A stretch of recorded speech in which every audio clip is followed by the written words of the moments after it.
Welcome back, ladies and gentlemen, to HeroesCCL presented by Wisdom. We're through our first best of 5, and we're getting ready for our 4th and final series of the group stage. And I am joined by the amazing Grubby, Justin. We're here, we're ready to go. And as we're getting prepped for this series between Diamond Hands and Chili Mountain, Grubby, how you feeling? You ready to go into more games, more action, more fun? Yep, I'm all ready. And I got a little energy boost there to go for the next one because that was an exhilarating first series. The next one slated to be even better. This one actually has an even bigger impact on the results. Just to remind everyone, it's gonna be Diamond Hands against Chili Mountain. And while Diamond Hands cannot be top 3 auto qualification, they are right now rank 5. And winning 3-0 would make them rank 4. So the moment that Diamond Hands loses a map, the rest is for, as we say in Dutch, bacon and beans. Which means that you can't really play and participate and win, but you can still play for fun, competition, training, and so on and so on. But there's no real prize, there's only bacons and beans. Which I guess for some people is the prize in and of itself. I think you'd like to play for bacon and beans. I'm cool with that. Like CCL, like let's. All right. Anyways, I want some bacon and beans now. I'm hungry. We are. That's used to 3-0 against Chili Mountain. And Chili Mountain, what they need, they need any kind of victory in order to be top 3. If Chili Mountain loses by any score, they will lose their auto qualification. That's the big storyline. That is the big storyline about Chili Mountain right now. But what I need to do is I need to remind all of you that it's up to you to get the best picks for the winning team live as you're watching on cclmarkets.com. It's free. If you pick wrong, you can sell your shares and buy the other team before the match is over. CCL markets trade from 0 to 100, with shares of the winning team valuing at 100 and shares of the losing team expiring at 0. There's tons of prizes this season, so join and play during every HeroesCCL broadcast. So, we've got that underway. Let's actually get our series underway. Let's go ahead and take a look at Diamond Hands roster here, Justin, and break this down for everyone at home. On the side of Diamond Hands, we have Caesar Salad playing the tank, Heavy the support, Yeah Boy the ranged, formerly known as Fancy Pants, Dentori playing the offlane, and Bang or Rutzo, formerly known as Rutzo, the flex player, and Kelsier, the 6th member. This roster was a relatively developmental roster previously. They tried their best to get in the top 3.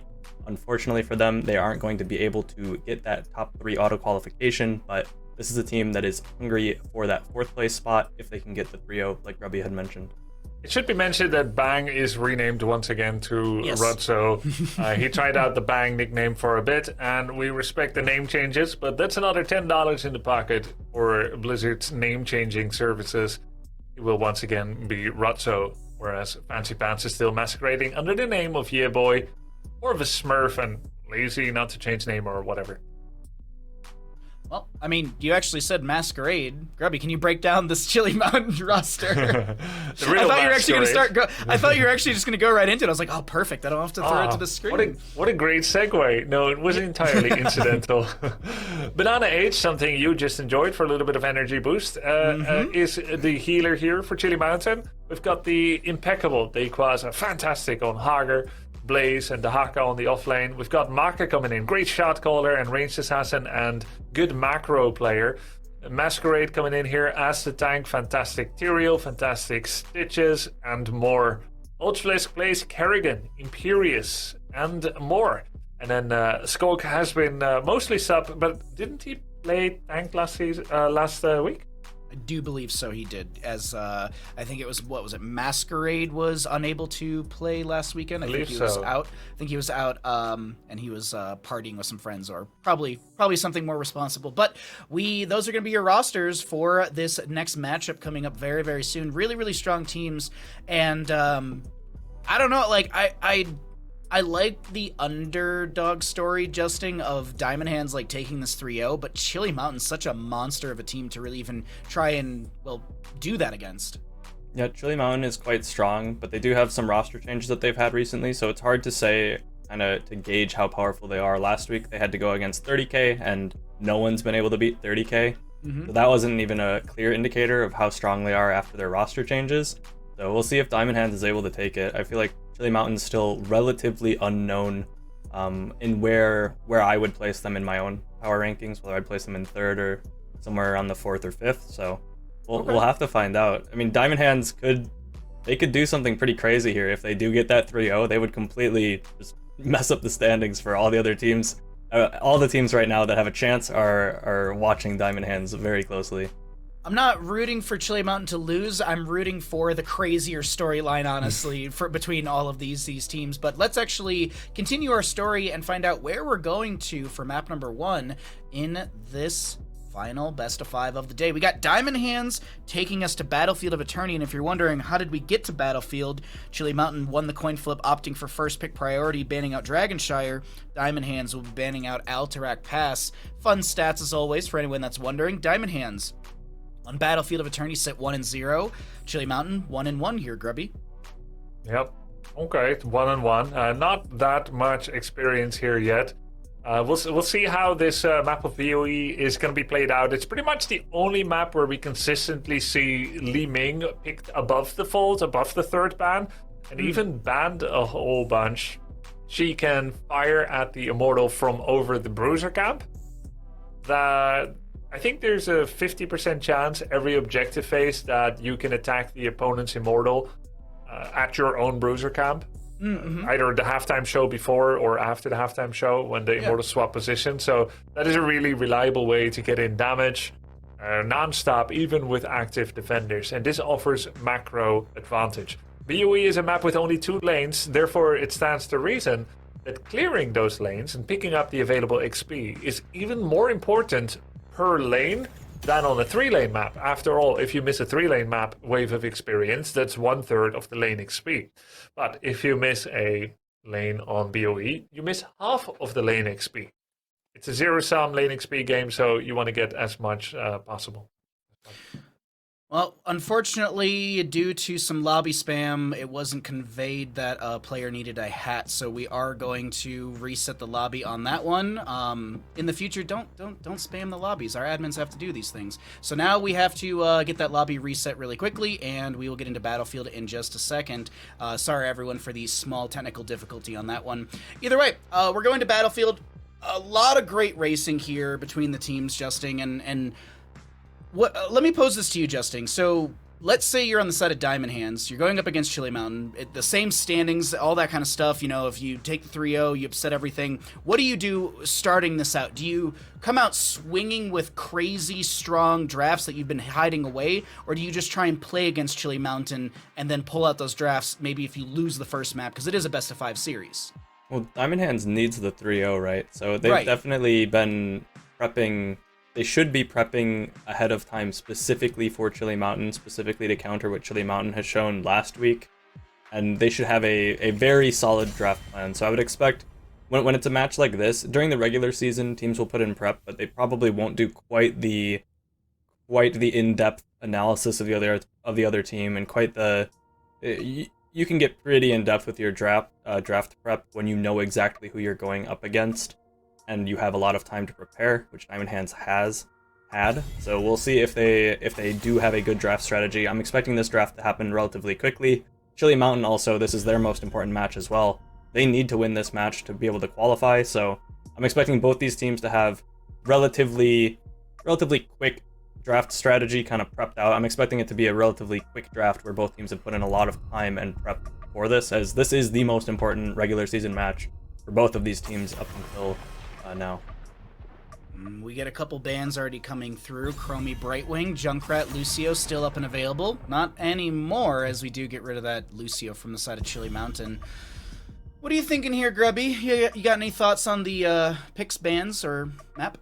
Junkrat is neither the best poker nor racer, but he is an impactful, strong hero that's incredibly obnoxious to play around, so long as the traps and the concussives are not attackable. However, this is one of the few maps where Junkrat has had zero participation sometimes. You mentioned Junkrat was completely glossed over 4 times in CCL, and I believe BOE was at least twice the candidate for that, if not more. We see that Li Ming coming out from Chili Mountain, Make going for the Li Ming. Let's see how that pans out. Diamond Hands will be responding Generally, Muradin is quite high value here because he can absorb many Li Ming shots and then heal without stressing the healer's value there. You can go for the... but it's not going to be Li Ming, it's going to be a Nubarak. So a Nubarak is another good one. His Beetles block for him, his Spell Armor blocks for him. Muradin can heal up and get Sledgehammer. They're going to go ahead and go with the Anubarak. That was the thought I was thinking, is either that Muradin, as you were mentioning, Grubby, or the Anubarak because of the Hardened Carapace at level 1, which I'm blanking off the top of my head. New Rubian Armor, there we go. And then Blaze is just strong overall, so we'll see what 2 more picks look like from the side of Chili Mountain. Maybe they go into the Muradin. No, Chili Mountain going to be holding their tank for the time being. We'll see what they go into, but of course, Justing, any thoughts as we get into another ban phase? Yeah, the Anubarak is really strong into the Li Ming. It's kind of the standard what you'd want when you know that his job as Caesar Salad on the Anubarak is to be basically just tanking all of the Li Ming spells. You're trying to sort of predict where she's going to be throwing them, and it's this weird dynamic if you are the Anub player where you're just kind of trying to guess where the Li Ming's throwing the spells from half the time and just trying to stand there and block it with your W's, so you'll take no damage. It was a little interesting to see it picked this highly though, because I think both Muradin and Diablo would be kind of suitable for Diamond Hands. Diablo would be likely to be relatively invincible into a comp with Li Ming as one of the damage dealers, and the Muradin's also just generally strong, but that'll be banned away. So hopefully Diamond Hands, they are a team that's picked Malthael before, but hopefully they're a team that is prepared to deal with a very tanky Diablo. Hopefully they have a plan for that, as that's the expectation for Chili Mountain later on in the draft. It's going to be a Tracer ban coming out. Muradin as well. An immediate rip onto Hanzo, who is considered a strong racer. Does have a great CC with the AoE. Could also see the pretzels, as we like to call it. And then a Thrall to come out. This is looking like a hypercarry Hanzo, as we still need a healer from Diamond Hands, but Grubby. Last 2 picks from Chili Mountain coming out. Yeah, that meta from Cure and 30k is really trickling down to the other teams as well. They're going to try that Hyper Hanzo with the massive amounts of lockdown from the triple frontline. Triple frontline is pretty good into Li Ming. She does decent damage, but Arcane Orb gets stronger the further it travels. If you can block it early before it gets too far, it doesn't deal quite as much damage. And Calamity doesn't feel safe into that much CC. Maiev comes out. Now, Ultralisk is an amazing Maiev. He makes great use of Containment Disc with the silence that it tethers on afterwards onto the target as well. Let's see how that's going to pan out. I'm excited for that. Last pick up from the side of Diamond Hands. Going to need that healer, but what is going to be the heavy special? Is he going to lean into his Stukov with the low blow? Is it going to be Deckard Cain? Will we see Anduin, as he was talking about in the interview we just had with Kyle Ferguson? Because it does seem like you take Anduin and you just win the game. I mean, that's healing in 2022, as he put it. But of course, Justing, thoughts on the drafts as we're loading into Battlefield of Eternity. So both teams have one hero that can try to poke between the Li Ming and the Hanzo, so both teams have that option. There's slightly better wave clear on the side of Chili Mountain, as you have Hogger and Maiev, who can both kind of just catch waves on their own. Even Rhaegar can, and to some extent Johanna, can catch waves on the side on their own, which makes you a lot more flexible with the way that you can set up around the Immortals. But in an actual 5v5 teamfight, Diamond Hand's composition should be quite a bit stronger. They have Blaze and Anubarak into no real auto attack based hero for Chili Mountain. Chili Mountain's actual all-in burn is pretty bad.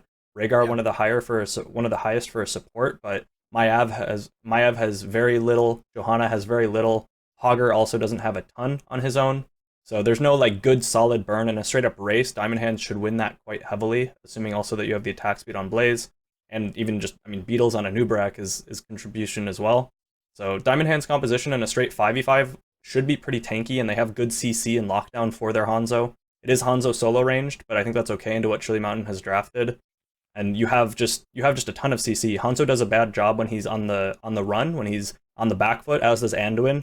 So Diamond Hands needs to be kind of constantly forcing the fights and playing aggressively. And if they're ever on the retreat, they're in grave danger, because Hanzo and Anduin both don't function when they're running away. But as long as Diamond Hands can keep the pressure on, they should have a stronger comp both in the teamfight and for the Immortal. Well, thank you, Justin, for the thoughts and analysis as we're here into Map 1, Battlefield of Eternity. Diamond Hands has Caesar Salad on the Anubarak, Nintori on the Blaze, Yaboy on the Thrall, Rutso on the Hanzo, and Hebi on the Anduin. On the side of Chili Mountain, we've got Masquerade on the Joanna, Banana on the Rhaegar, Make on the Li Ming, Dequaza to play Hogger, and Ultralisk on the Maiev. I said it here. I'm all for chaos right now, Grubby. I want the shakeups. I'm leaning into Diamond Hands. I think the execution from them I think they actually should win beyond my own just like underdog value. Race potential wise, I think their team fight's really good. Anubrak Blaze have really good CC, and Anubrak can shut down things like the Rhaegar or even the Li Ming with a Cocoon. As as the Anubrak gets his burrow away, and we have a bit of a scuffle in top lane. Actually, Hogger might be dying in top. Actually gets a spin out. What are your thoughts here, Grubby? Yeah, I think the race is slightly on the side of Diamond Hands, and it also seems like they have a slightly easier team fight. A lot of that comes down to grading Li Ming and Maiev a little bit more difficult to get value in this particular draft and in general, but it is Ultralisk Maiev, so...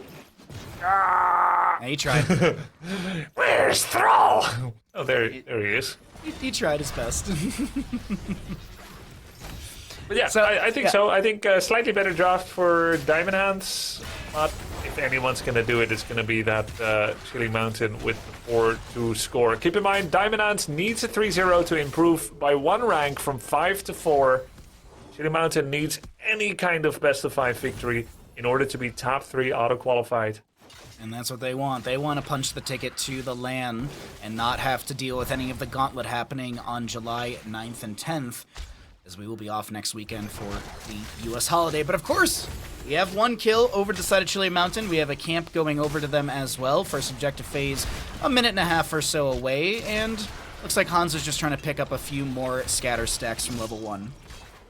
Yeah, it's got just about 4, not too much. I think we've seen Slips actually get it by 2 minutes. Yeah. It's pretty sick. Slips has got the simple geometry down.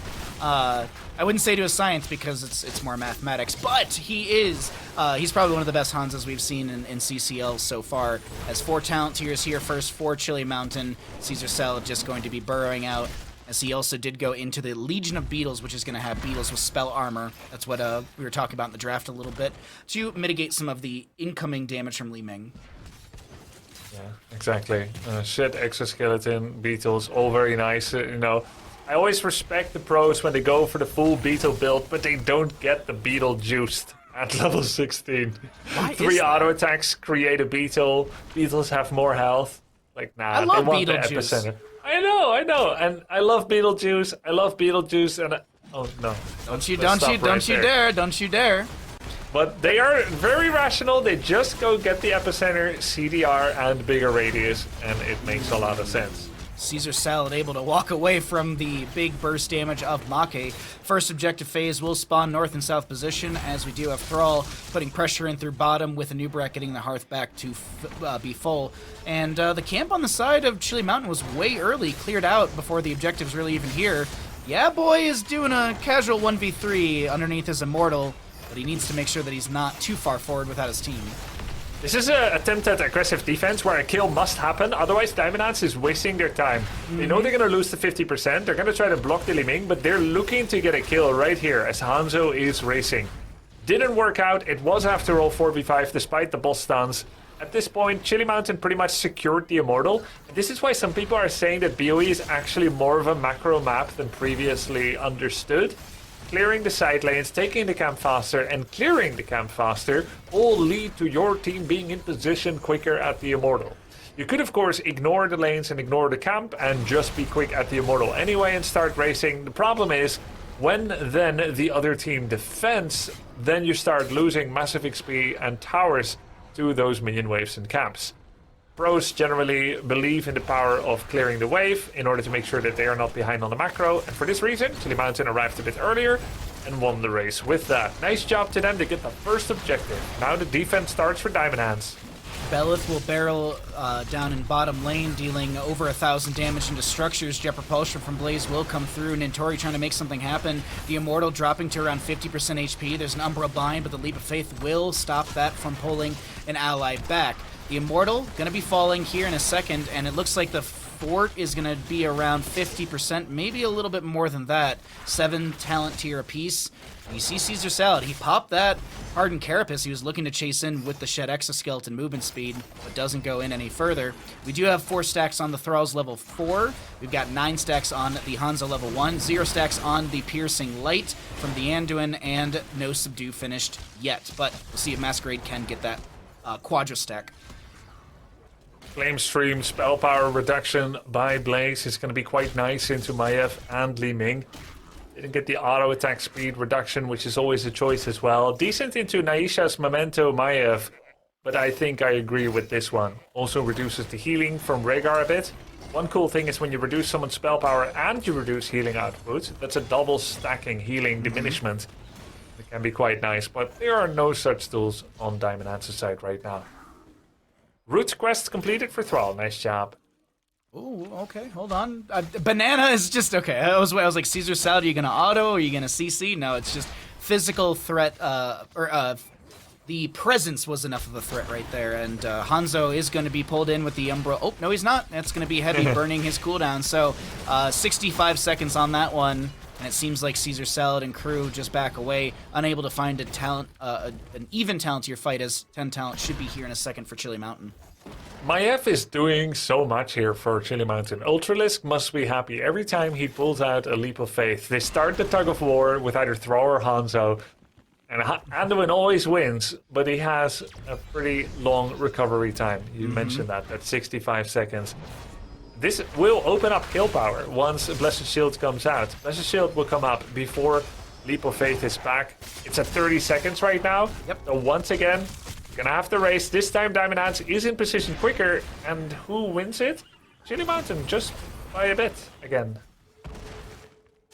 Or wait, is it Diamond Hands? Wait, no, yeah. I can't. Immortal blindness. We always do this. It's I yeah. always have this immortal blindness. I'm like, Red, you want who to? Yeah. Yeah, no, I did it for a second too, and I was like, wait a second, let me throw Grubby under the bus here. But no, Yeah, let's thank actually you, talk thank you. about the race really quickly, because it is going to be the side of Chili Mountain defending on the left, and they're going to burn down Alarian. Belith will once again go to the side of our red team, who will go into the top lane. Li Ming with the Disintegrate, and the Blessed Shield was attempted.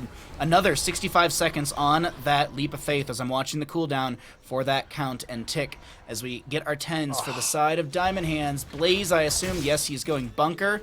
Nothing out of the ordinary for our heroics. Why? So Li Ming gets ult first, so you get Disintegrate for Cocoon. Why doesn't Anubrak just get Locust Swarm that? It is so good. It's like a StarCraft 1 Protoss carrier. There's little flying bits that deal damage and they even heal you. It's amazing. Maybe Caesar Salad didn't play StarCraft 2. Maybe he only played Brood War.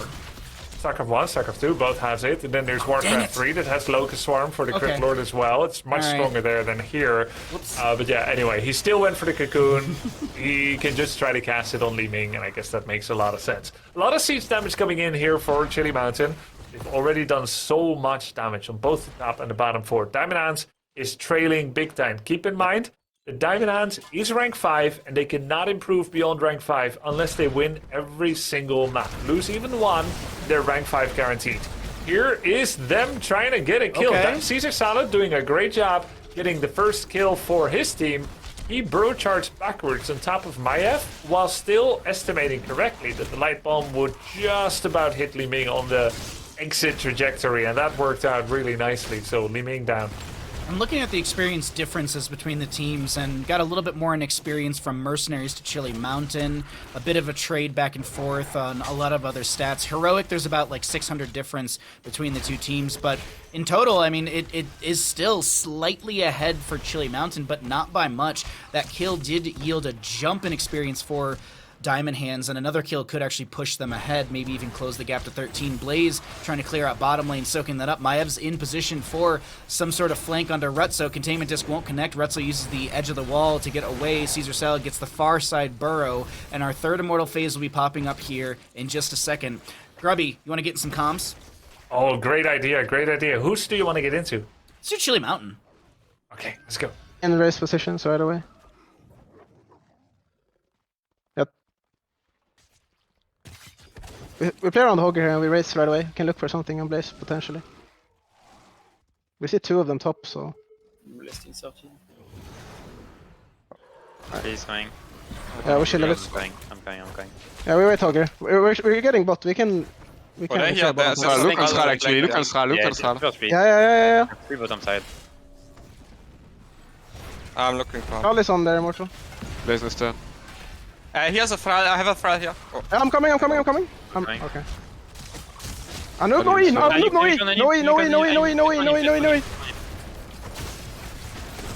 I'm gonna show you. I can blast. Yeah. I get you out of Bubba now.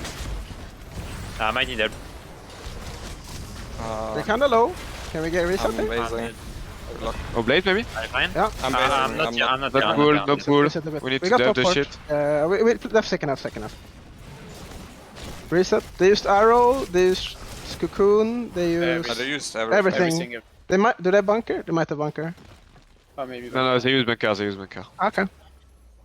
Top is still pushing. Perfect. Go perfect. race, go race. Yeah. Do they have pull? No. We have disc again. No pull. Oh, Anoop no E. Look, Oh, yeah. I just come. Yeah. We go after. Maybe. So close. Don't level up though. No. Top is They're still gonna have pushing. to defend. I will take one bot wave. Yeah. Oh. Yeah. Might have. No E. No E. No E. Unfortunately, my biggest thing that I have to say about those comms is Ultralisk calling out the containment disc after it was already thrown and it was already proccing, and Li Ming, Make was trying to disintegrate and find a kill, little anti-synergistic, but Yaboy comes in. That's a destruction of Chili Mountain 2 members. Hogger tries to bounce away. Will he be able to? Spin. Good spin. Yeah, Also that was wants it. awkward because Ultralisk did an Umbral Bind on... Who was it again? Thrall? I think, yeah, Thrall. Before pulling Thrall, he dissed him. Waited 2 seconds, then said he dissed him. Yeah, that was... I mean, it was very hectic. It was very hectic. And there's a lot going on. And that was a very chaotic fight. And they tried to follow up on it, but you could kind of hear, like, oh yeah, we don't have that bandwidth anymore. Plus, keep in mind, they're not going to say everything that's already obvious, right? Yeah. If the team instinctively feels that they can't follow up on someone, they don't need to spell it out and say it. So they look for opportunities, but don't beat on a dead horse. So here's that replay again. You see a sundering there. There was a great sundering into a root, into a light bomb, and a cocoon on Hogger as well to serve him up for a later meal. This was a good spin. He actually gets away from it all. But Diamond Hands went to go and take the Immortal. Now they're pushing with it. They got pushed out really far in their top keep, but now they're looking to equalize in the bottom. Thrall. Look at that. Thrall. Look at that Thrall. Yeah. Yeah, sundering. Yeah, he has it. He has it. Ultralisk, he's going to get rooted. There's the instant containment He's disc. far. Galarian He's takes far. down the fort. Silence after containment to Shockwave. There's a Nubrak coming in. The sundering from the Thrall Cocoon onto the Li Ming as she is getting low, but Hogger finds a beautiful bounce and gets the kill onto Thrall. And Sister healing just in time onto Masquerade as the Immortal takes down the fort, and that should be all that Diamond Hands get when it comes to Siege. But okay, I guess you could say kind of okay for Diamond Hands. It's still even experience. Yeah. They get the fort. They have passive experience gain. Yes, they lose their Thrall, but I think that's okay. Yeah, if you were to make Thrall die anywhere on the map, you would want it to be there, maximum distance away from the biggest wave, which is in the top, from the other 2 camps. Yeah, that was okay. At the end of the day, he tried to deep flank. He got found out. I think Ultralisk is very aware of how Thrall thinks. Yeah. He multiple times has called out people flanking. This is a very important awareness. And he found Thrall there. It was cool that Thrall had Spirit Shield at level 13. That kept him alive a lot. Also keep in mind that Sundering is uninterruptible, just like Bunker. One of the few abilities in the game that cannot be interrupted while still being an aggressive spell. I'm not counting like Avatar or something. Or Wave of Force. But yeah, this is... the Sundering and Bunker are uninterruptible once started. He did his Spirit Shield. He stayed alive. But after he got this, no one really felt like stepping up too much to help him because they were worried they're going to run into other forms of CC. He was an island, nearly survived, but the Hogger spin finished him off. Now, game kind of still, I would say equal, slight XP lead for Diamond Hands. And both have access to Bruiser Camp, but you do have that fort advantage for Chili Mountain. It's anyone's game at this point. Giant Slayer comes out for Hanzo. We get the Giant Slayer for Thrall. Mirror Ball on the other side from Li Ming. And Vengeful Knives, which is kind of like Giant Slayer as well for Maiev. This is a tense one because I think If Chiliman gets this next Immortal, I'm looking really quickly, it'll go into bottom lane as the more well-defended lane, and that's onto a keep front gate. We'll have to see, because the last Immortal was dealing, I think, around 1,500 damage into structures, so obviously, whoa, they scale quite a bit as Caesar Salad gets chunked by a massive combo from Make, who will continue to throw in these Mirror Ball missiles and find a lot of race, as we have Hanzo trying to, well, solo race against this Blaze to clear the top lane camp. So that's the second time that Ultralist does an Umbral Bind, doesn't let it finish, and then does a disc. I think I understand why he's doing it now. People have very predictable movement while you're Umbral Briding them. Briding. Umbral Briding. Binding. They have very predictable movement. Yeah. They follow you in a straight line, so that makes disc unmissable. It makes sense now. He wants the disc, Umbral Bind is a setup for it. You do have that silence afterwards. There's a big split from the Sundering of Thrall. Humongous arrow from Rutso. That's a nice follow-up. That was heroic. That was a heroic arrow from Hanzo. Banana, Self-Ancestrals is going to go down here. The body blocking good. And Diamond Hands, they are looking pretty meaty here as they are able to grab this next objective. And they're moving in for bottom lane keep. A kill or two here. They might not even need Immortal. They can maybe just go keep and go core. Yep, I think you go keep. And I think you try to scratch that new Lambo, get the shield off, get that pain off, and see if you can total loss it. They're going to go for that core. Li Ming is going to come back. That's going to be a Johanna Li Ming. You know what? What? Yeah, I think you go. At the very least, it allows Immortal to go uncontested top for a little bit more. You're gonna see if they can get another kill. The more I think of it, it was a mistake.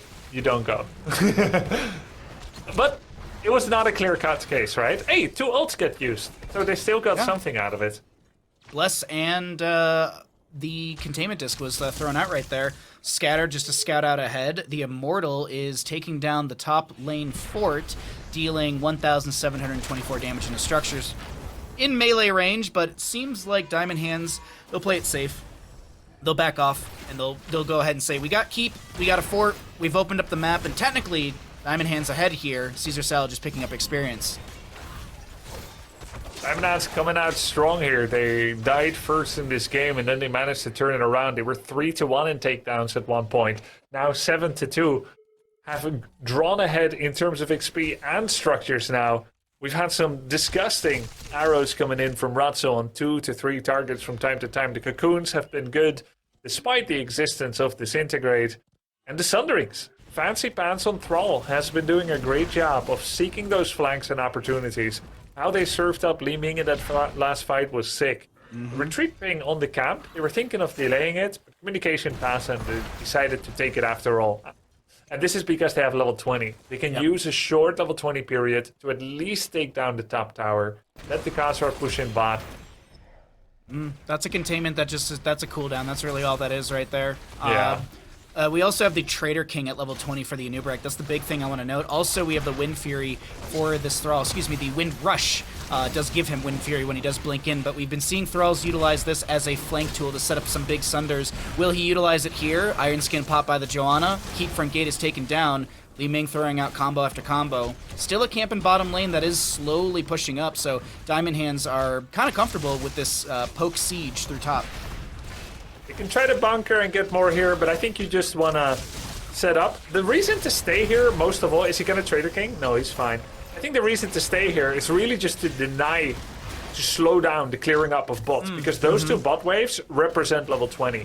Every second they stay here, it delays level 20. Now that they've left, they're going to deny Bruiser because they know that this is also a source of XP, and they can still force a fight pre-20 if it should happen. Ogre is clearing up. It's almost 20. Diamond Hands is going to get the first 50%, and Chili Mountain will have to make the call to defend the halftime show. With the positioning that they have at this time, I do believe we'll get to the 50%. Rutso is working on this camp. Containment disc onto a Anubarak. He will be silenced out of that for a few seconds. A lot of damage trying to blow him up. He gets the burrow charge away. There's a Sundering from the Thrall. Banana might be the target. Chastise from Rando and not connecting. We have Shockwave already used. Blessed Shield used. Ancestral's down. The only thing up is the Disintegrate on the opposing side. Cocoon, Bunker, and Light Bomb still available for Diamond Hands. Keep in mind that throughout all that, for 1.5 seconds, Anubrak could not use Trader King, and right after that, he chose not to use it. He chose to use Burrow Charge Away. This was kind of a risky move, but he believed in his team, he believed in his own ability to Burrow Charge out, so he's both got Trader King and Cocoon, both kind of valid of being called an ult. He consistently puts himself up in front, makes himself a focus target, makes the enemy team believe in him. That's a blink in with the Light Bomb. He gets the root on Thrall! Rhaegar! Rhaegar is getting low on the left side of our screen, though Hanzo will die to the split. Yeah, boy has gone a little too deep and does get popped by Hogger. It's a double kill for the side of Chili Mountain as Anubarak tries to save Heavy. Cocoon onto the Li Ming to slow things down and an Impale to be thrown back. That should be Immortal Phase to the side of Chili Mountain as... What are they doing with the Anubarak and Blaze? Well, they just want to do a little bit more shield damage. At this time, it's 19k. They know 2 to 3 people are going to race. They know Hogger's going to defend. It was 19.5k HP. Anything they do here is going to be such a big help. They just did 5,000 points of damage. And the question is Disc out? Will they try to make a play for Nubrak? No. Yo, what if they won the race? No, they're not going to win the race. That's good damage. That's that was 19k, now it's 13, 12. There's a roughly 80% conversion rate from remaining HP into extra shields on the Immortal. 12k HP means that there's going to be like 10k, 9k shield on the Immortal. So they just saved themselves 3,000 points of health on that Immortal. And that's helpful. That's about 1/3 of a Diablo at this point that they don't need to burn through at this time. And more than that, they're in position to start clearing. Chili Mountain was late. Are they aware of it, or will they stay behind the gate? No, they're playing this really, really safely, Diamond Hands. Diamond Hands and Uberex set up in the bush. We have Thrall poking out as well. Maev is checking that other flank bush just below us. Li Ming getting a combo onto the gate, and Uberex gets the burrow to a safe side of his said gate. This is the Immortal taking down Heat front gate. Will Chili Mountain continue to siege? Nubrak resetting into the flank. He wants something here, but his team can't step up. This is more just poke into the backline and try and peel people apart while Hanzo is able to scatter and clear out. The Immortal Belith is going to nearly take down the keep, dealing over 2,000 damage per auto attack into structures. But will this fight continue? There's a jet propulsion from Blaze. There's going to be a Iron Skin eating the arrow from Hanzo. We also saw the Blinded by the Light. Containment Disc will end. Sundering from the Thrall, pushing people around. Hogger gets a bounce. Cocoon onto the Li Ming, but there's no follow-up damage. It's Diamond Hands who are kind of getting chunked in this team fight. Bunkers down. Will be cleared, and a wave is here. Chili Mountain could look for keep. I really liked how Caesar Salad played that. He did a lot of smart maneuvering, trying to bait skill shots. Now he's going to go in on Maev. He thought that he saw an opportunity. I believe he still has Trader King. Yeah, he still has Trader King throughout all of this. Never ever used it yet, except the passive part of it, of course. And yeah, that was well played. Oh, he goes in! Oh, that's huge! Enormous! Ancestral with the Farseer's Blessing spreads to a few. That's a shockwave from Hogger. That's even bigger. Nintori getting pulled in. Nintori goes down. Is this the swan song for map number 1? Is this the... Well, is this the March to Core from Chili Mountain? They think about it. They keep thinking about it. And they don't go for it. But they're still thinking about it. They were thinking about what they maybe could have done just now, but they're not really married to the idea anymore. But it's really hard not to think about something when someone says Pink Elephant. That was a really cool kill on Blaze there. He had no bunker anymore. Anubarak had a really big combo. It was Burrow Charge Epicenter into Light Bomb, but no real follow-up. Was it well communicated enough that it was going to happen? Thrall couldn't step up on time. It was a front-to-back battle, so Thrall couldn't like flank like he has done in some of the fights. And Blaze tried to follow up, but it didn't work out. Nice defense by Chili Mountain. Now with Blaze dead, they're going to start racing Chili Mountain, and it'll be Diamond Ants that will need to take it from the halftime show. Nubrak is a little out. He does get the burrow away. We have double camp in top lane to threaten the keep. We have the Immortal already being chunked to around a third, maybe even just, we can probably call it half at this point. While the members of Diamond Hands got a camp, the members of Chili Mountain got half the Immortal. Yeah, that's 25,000 points of HP, 26 even, of the Immortal. It's going to have to be a frantic defense by Diamond Ants. It's in a really bad position for Diamond Ants. They were still clearing top. They have their Bruiser camp pushing top. But look at this. This is not okay for Diamond Ants. They need to start defending more aggressively. Storm Shield. Caesar Salad's a little far out, but he's got his team not too far behind, and Tori goes in with the jet propulsion, not making the stun connection. The Impaler camp and top lane already cleared out. Li Ming trying to throw those combos over the far side of the wall. Maybe time to get into some Diamond Ant comms because it's getting nitty-gritty for them. In we go. Play top two. I'm dissed. I have disc. You're fine. They're just trying to burn the ammo. Yeah. I might stun the choke when they walk through. Stunning the choke. It's OD. They might look soon when our mortal's low. Yeah. Kinda down to 5 now. We can. Yeah. I will arrow here. Okay. I like it. That's good. I'm Look at arrowing the now. Maybe just blow him up with me, Fancy. Right here. Yeah. It's a mess. It's a mess. Back up. Back up. Back up. Yeah, it's a mess. Alright, we got ants out. I might get shockwave through, or blessed. I'm watching. I'll just block. Nice. I told them We can play globes. We can play globes. Yeah. They have shit on their core. We just early burn this. I have vision in the Yeah. rotate. I have another pull. We got H. That's branding here. That's branding here. Kind of big. You want to fight? I honestly feel like I've got more energy than Diamond Hands right now. They've got open comms and stuff like that, but it's just not as I excited. think it's okay. I think sure, people have sure, different sure. methods. Oh, Like, absolutely, I can see yeah. what you're saying, but it's not the time to get like all hyphy because you're not winning and racing. I think this is the right amount probably to have. And they still know that they can do it. They can defend an immortal of this size. This isn't one of those unstoppable immortals. They pile on Johanna. That's a lot being used on Masquerade, Yeah. who still has 3,600 health and no doubt has unstoppable. He's got high regen. Immortal does get burned, but it's Chili Mountain in the lead once again. 4% extra ability and HP power because of that level that they had. Now not anymore. And 1 keep up.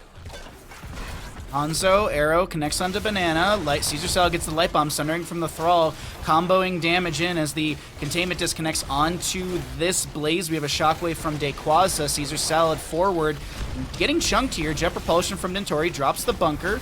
Thrall manages to get a root as well, but it's just a lot of poke between the two teams. Masquerade may be low, but Banana's got some good heals. Masquerade gets the mount, and he is out of there. I have never seen Caesar Salad use Trader King yet, not once. And it's fair like he hasn't died ever, so Yeah. he hasn't needed it. He saves it for the 11th hour, and that kind of makes sense. His hero damage is looking really nice with his Beetle Charge, like Beetle Burrow Charge hybrid build. Anubarak is at 51,000 hero damage, Blaze 49,000. They have 100k together. By comparison, Thrall has 70k, Hanzo has 70k, just about.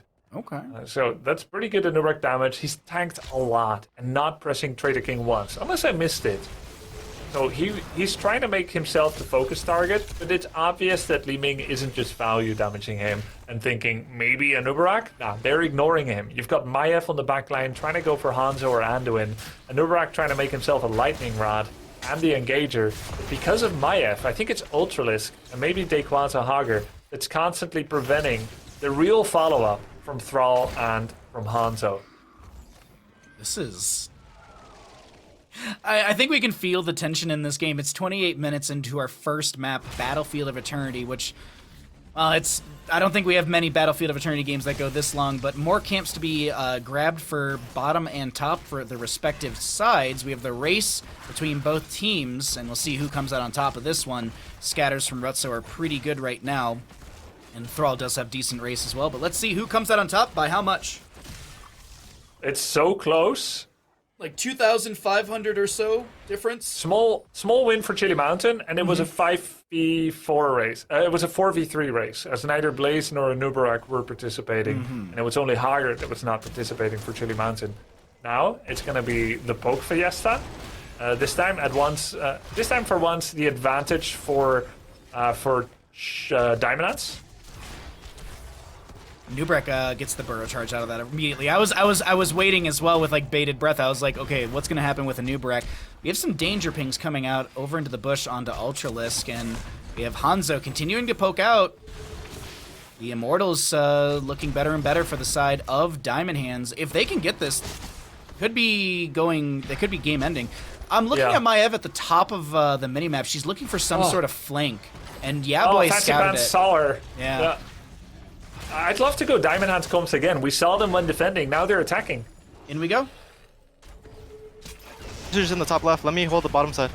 Don't see my Okay. Maev's left. Maev's left. I'm trying to protect the Anduin so I can bunker. That was this. This down, this down. This. Look for Q on Joe. Yeah. I'm hitting Joe. We play it slow, we play it slow, we play it slow. Trying to get Yes, his I'm trace. fine. Help, They're on help, me, throw, they're on throw, me. throw, throw. Auger maybe? They're gonna answer. They're gonna answer. Yeah, nice. Slow. We're winning the poke. Just chill like this. This is good. Yeah, They still blessed, I think. I used all my Yeah. CDs. that's fine. I'm good here. Their ammo is really low. We chill a bit. We can. They have to man up here, right? Look for Joe here. It's Nice deep, shit, it's no deep. shield. Yeah. Top me I up. mean, we have a core problem soon. I'm pulled. I don't think it's a problem. I'm gonna get blessed here. I Help, need help, help. top side, help, top Only side. one kata. Nice. I have a huge shield now. I need to get people. Auger, no rage. Wait, can you I hit wanna him? walk into here. The root? Maybe? This Just down? down again. It's under 24. Wait, Brandon's down here. 3 katas top. Yeah. The problem. Go back, go back, go back, Plays go back. plays go goes back. this right? There might be someone here. We have to hit the Joe. Yeah. They're That's going a core. trade, They're going right? core. They're going core. Yeah, Okay, we yeah. can match him. With catapults nearly ending the game on the side of Diamond Hands, we actually have Hogger looking to try and do the exact same thing while the race is going to continue. Dayquaza going to get hit with a jet propulsion, and he will be down. And it's not over! They killed not over. Li Ming on the Immortal! The Immortal Yeah, defense! Chili this- Mountain was split between two pursuits! They were trying to go core, they were trying to poke out, but they were caught in a fatal split. And Diamond Ants is all too happy to squeeze right in between the cracks of possibilities in this game. Diamond Ants, during the moment where it mattered most, after 32 minutes, they get the Li Ming kill, they get the Hogger kill, and they will actually get this game. 5 versus 2. There's no chance for Chili Mountain anymore. What an exhilarating game. We heard more energy from them in those second comms. They had a core problem. It was something they'd like to ignore for a bit. It was getting scary. They went back. I thought they were going to lose it right there. Ultralist nearly gets the Rutso kill. Dude, this guy's insane. He gets the Rutso kill. That was very well done. Hey, Very wait good a second. Yeah, Wait a death timers are second. low. Death timers are low. Immortal. Is this possible? Nah, I think with the shielding down, with the Immortal already hitting for 2,684 damage, Yeah. and the 38,000 HP, 34,000 HP, I don't think Diamond Hands loses this one Yeah. either way. And that will be Diamond Hands. They take map number 1. The possibility is there for Diamond Hands to upset the standings here in HeroesCCL. Hey, someone got the treasure goblin. Did you see that? Did you see all the treasure on the ground? I saw that. I saw that. Someone got the That's how treasure it goblin. happened. Yeah, okay, so someone Very clicked on it. Very well played. Very important for Diamond Hands. They get the first win. They need 3 consecutive victories. They cannot have any loss. And if they do, they improve from rank 5 to 4, which means they need 1 knockout match to go to playoffs instead of 2 knockout match. That sounds a lot easier. So very, very exciting here for Diamond Hands. As for Chili Mountain, they need any kind of victory in order to auto-qualify. So they can easily shrug this off. In fact, winning just a single map, be it map number 2 or 3, may break the spirits of Diamond Ants as they lose their big pursuit, their big plan. My MVP for this game, perhaps, was Anubarak. I loved how he created space on the front line. What about you, Justin, and your general thoughts? Yeah, I agree with the MVP. Caesar Salad on the Anub played extremely well. It's not the easiest game for him to play. There's a lot of CC, there's a lot of ways for him to get caught if he does make a mistake. But yeah, Caesar Salad played really well that game. He had a lot of good movement. We saw even like the first kill, how he was confident in the light bomb still hitting, even though he's eating away from the target the light bomb's gonna hit. Just really well played from Caesar Salad on the Anubarak. He's a player that's definitely been improving as the season's progressed, and I love to see that, especially for a tank. And we had a lot of fights like this one. This was just ridiculous with the sundering into the arrow, into the light bomb. That's what Diamond Hands needs to do to win the fights. And they had a couple of really huge moments through like the early to mid game, but they didn't have any of those moments really, really late in the game when they could end the game off of it. Here we have where Make is going to blink over the wall and get sundered onto the stun orb and just get deleted. You have the arrow onto the 2 members in the backline. A potentially questionable cocoon, but anytime you have the chance to do it onto the healer, it's definitely, you know, it's worth not risking it. So you have the cocoon come out there, you get the double kill again off of the arrow. just a lot of strong combos from Diamond Hands, and you could tell that Chili Mountain's composition was a little bit difficult for them to find engages. Maiev in particular, with the way that Diamond Hands was splitting up in the fights, had a very difficult time. Diamond Hands was almost never in a situation, although they were a triple melee composition, where they were all right next to each other in a position where they could get comboed by Maiev. It felt like Maiev never got the opportunity to combo more than one person, which is really not what you want when you're playing her. Your main goal is to have people clump up. And there was this one moment for Chili Mountain where they get these 2 kills where it seems like they might actually have a chance to just take the game here, because while their composition struggles to get the first kill, if they do get it with their Li Ming comp, they can kind of just take the whole fight over. But good job on Caesar Salad holding his cocoon until that moment to be able to dissuade the Li Ming. The last moments were completely crazy. I cannot believe that somehow in a 3 versus 4, Diamond Hands manages to get a double kill on their own Immortal. You heard in the comms Retzo being like, it's a problem, we have the Katas coming to core, and everyone's like, it's not a problem, what do you mean, Retzo, it's fine. And then they're like, wait a second, that's a problem, there's 3 Katas coming to core, it's a 45% core. That had to have been, if we heard the Chili Mountain comms, they had to have been even more hectic, because to send your Hogger and then lose a 4v3 for a 2-for-0 on your own Immortal is a big mistake from Chili Mountain, so Diamond Hands has the momentum, and they're going to need it because they can't drop a single game in this series if they want to get it done for themselves. And like I like to bring up mentals from time to time. Like Chili Mountain, they're definitely a team they're a strong team. They're a very good team, and to lose this first map has got to be a little shaky. I know we often talk about this, and it's like, yeah, you just take you take it one map at a time, but you still have that lingering feeling of, we did just lose a 30-minute Battlefield of Eternity map that they were I wouldn't say kind of, Chili Mountain was in the driver's seat for a lot of that game, and it was a lot of unforced errors that really, really was the win for Diamond Hands. Diamond Hands has to be feeling good about that, and Chili Mountain has to be, as I said, they can approach the next game as just another game, but that still does affect you a little bit. So they're going to have to rally and find out, we'll find out how they're going to rally, because we know where we're going to for map number 2. Let's go ahead and get everyone caught up at home as to where we're going. It will be Diamond Hands taking us to Garden of Terror. Now, this is a map that macro is huge here, Grubby. We've seen some Falstad play, getting heroes that can grab camps on their own and heroes that can clear waves and these camps in the lanes, whether it be on their own or maybe with a one-assisted hero, is really, really big. So the draft for Garden is always unique and very, very important. But any thoughts here getting ready for map number 2, either from what we just saw on Battlefield or what we could expect coming up on Garden of Terror? Yeah, you mentioned it. Global can be quite big. Yeah. I think Falstad is very strong here. You can also get really good Mighty Gust locations, even Wind Tunnel Gust locations. But I think the one hero that really needs to be looked out for is Blaze in moments like these. I think Blaze has been just absolutely incredible every time we have seen him. I think he gets picked more than is justifiable. And I know we sometimes change the flair of the week. Sometimes it's Sylvana, sometimes Junkrat, sometimes Lucio, Diablo.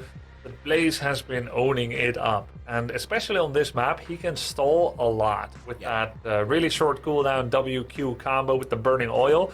You can layer that on top of the seed, and that is just Yukon channel and pick up that seed. I think he's very good here. He can clear camps, he's safe, he has the bunker against all kinds of things.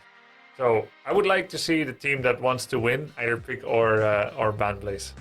I do also like, I mean, when we talk about objective stall justing, we can talk about like Anduin is great, Stukov is great. A new bracket actually can be kind of good with summoning beetles, and that just creates more adds or more things around the objective for the enemy to deal with. Even, Junkrat, Chromie. There's so many things to consider as we're getting ready for this Garden Terror map number 2. I'm liking it.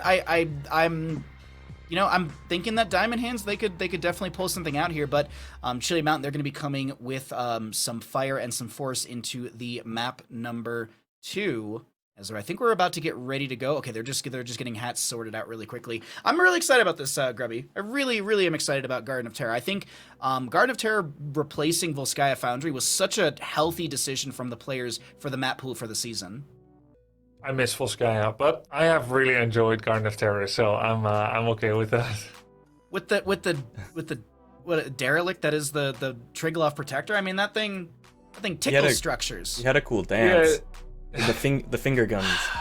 Yes, there When I was was- that. Yes, there was that. When I was 8, my mother bought me a third or fourth hand bicycle for like 80 euros or so from someone, and I still ride that old bike even now. And that's a long time ago. And yet the Volskaya Protector is a more derelict machine. So I do agree with that. It is an old piece of junk, rusty and whatnot. But hey, you can clean off the rust. No, but yeah, I like the map. But I can't disagree that Garden of Terror produces better games at the CCL. And this is going to be a high quality game because, as we know, every single game matters. It's on the knife's edge.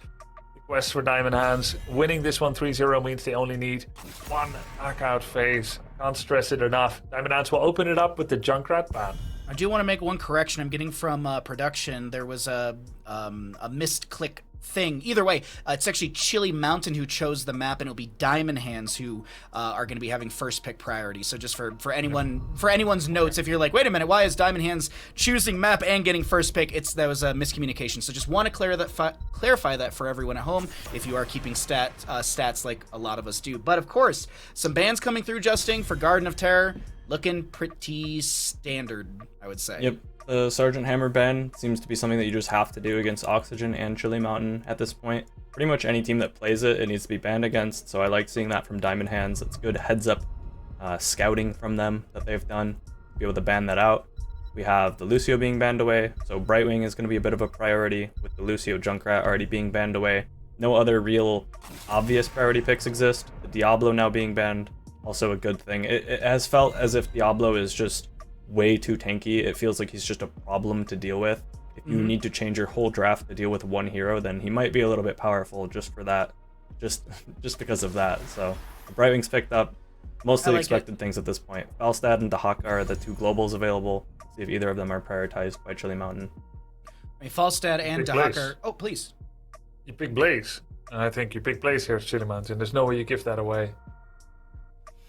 Blaze Sylvanas, Blaze. I mean, I like the Blaze. Blaze. I like the Blaze Sylvanas quite a bit, actually. I think that would be really, really good for Chili Mountain.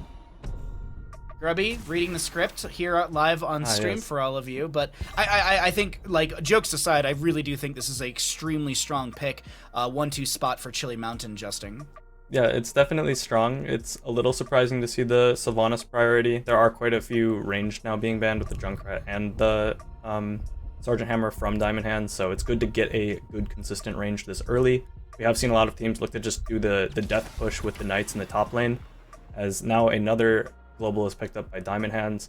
I wouldn't be surprised to see them ban away the Falstad, as Chili Mountain has been a team that has gotten quite a bit of success with the Falstad, especially on this map. So now taking the Dahaka, they have a bit of a global monopoly here from Diamond Hands if they do ban away that Falstad.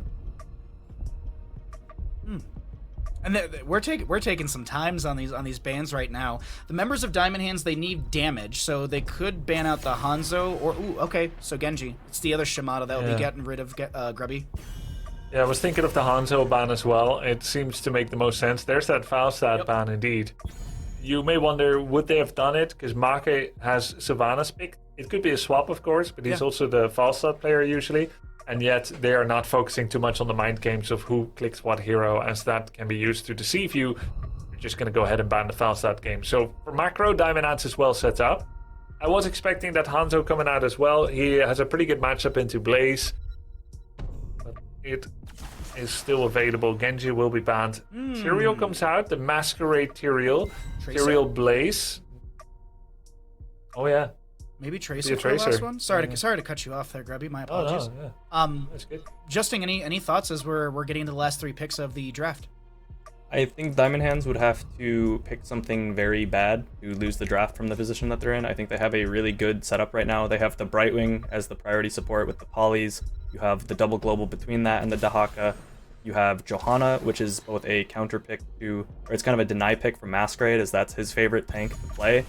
And I think, and we have the Malthael as the last pick. Very strange, and also, yeah, just not something that you'd expect to see on this map in particular, and especially not by Chili Mountain. I thought the Malthael would be more of a Diamond Hands thing.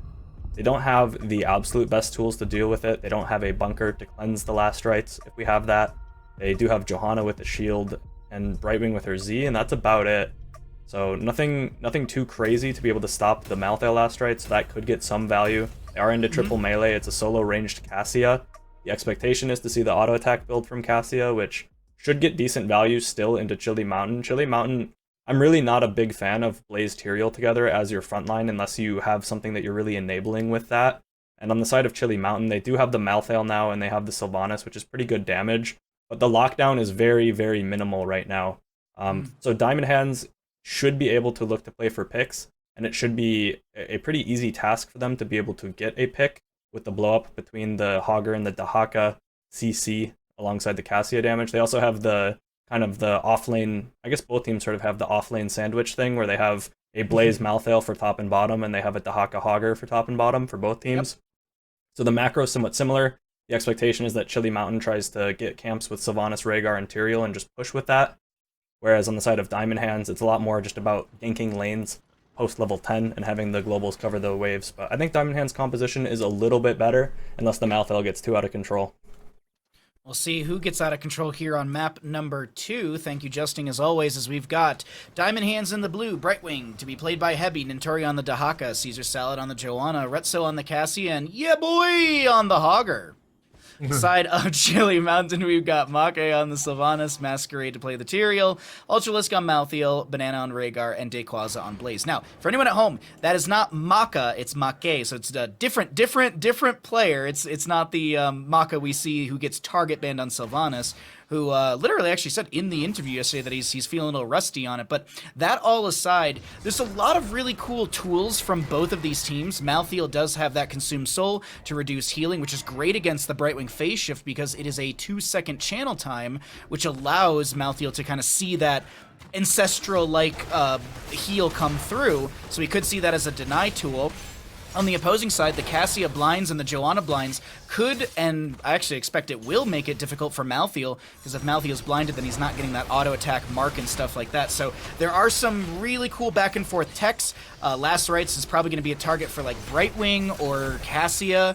Maybe Cassia goes into the Fen protection as well, just to, if she gets marked with Last Rites, maybe she goes in for the Fen, protects herself, and drops any sort of Last Rites value. But of course, Grubby, you can tell by my inflection and what I'm talking about. I'm leaning into Diamond Hands to take map 2 on Garden of Terror. What are your thoughts here? Yeah, I think it's a hard matchup to play Cassia. Once again, he's also going for the quest build. I feel like auto attack build is a little bit stronger and more reliable. I saw a stat just now from chat. I'm not sure if it's true, but I'm trying to get confirmation that quest Cassia is 0-9 in win rate. Youch. Yeah, I don't know if it's true. Maybe we'll try to get clarification on that. Never lie to us, would they? It does kind of feel like that to me, so we'll see how that goes. But Johanna barely, almost was going to get trapped by Malthael there. Cleverly stepped out of it, trying to stay alive, but cannot.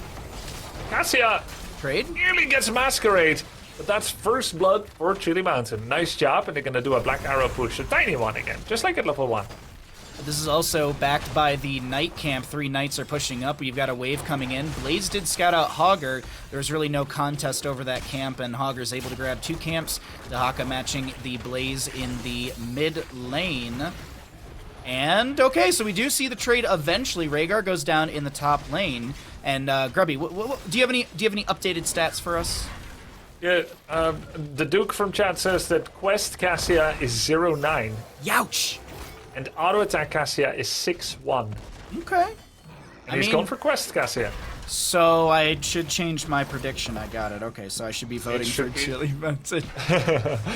Well, pros don't care about stats. Yeah. Well, actually, they should, probably. I bet racing pros care about stats. Like, But at least you shouldn't let stats dictate your choices. Exactly. If you believe in something and you think it's going to be good, then definitely go for it. And he's got his... he's got his 20 stacks already. It's quite high. I wouldn't take CCL draft theory into a lot of my games. I'll say that. I do consider some things. I'm like, this is kind of looking like a draft from CCL. Maybe we ban this, but it's usually it's not a 1-to-1 sort of swap, especially when it comes to some of these questing talents and some of these stats that we do provide from time to time. Because stats, they provide information, but it's not always a definite it's not a definite answer. As we have the first seed favoring the side of Chili Mountain. Masquerade positioning a little bit lower. Caesar Salad actually just comes in for the raw auto rather than using a shield glare. Phase shift onto Yeah Boy from Heavy. Yeah, I was able to reproduce CCL results quite well. I went for the Mason Blaze and the Zebo build that we saw yesterday. I did that today. And I was also able to reproduce the loss. I was waiting for you to talk about like how you got like 200 stacks at like level 16 or something. No, okay, the big dig on yourself, dang. Yeah, the big dig with the G, definitely. Oh yes, dig. Yes, no, I heard that quite right. I heard that quite right. Sorry. I thought I might have put the wrong emphasis on the syllable. You're quite all right. It's my ears and my experience and exposure to Twitch chat. But we're good. We're good. We're moving on well and away from that. Thrusting in the opposite direction as we have level 8 apiece, and Chili Mountain is looking at 1 seed advantage, with the next seed going to be in a difficult spot.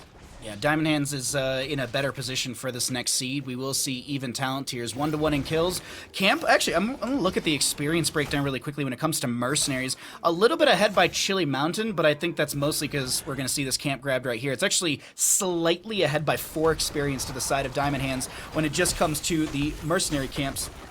With the siege happening... Pog. Excuse me, sorry? No, I said for experience, Pog. Big W's. I mean, if Diamond Hands wins, that is probably the reason that they won, is that 4 experience.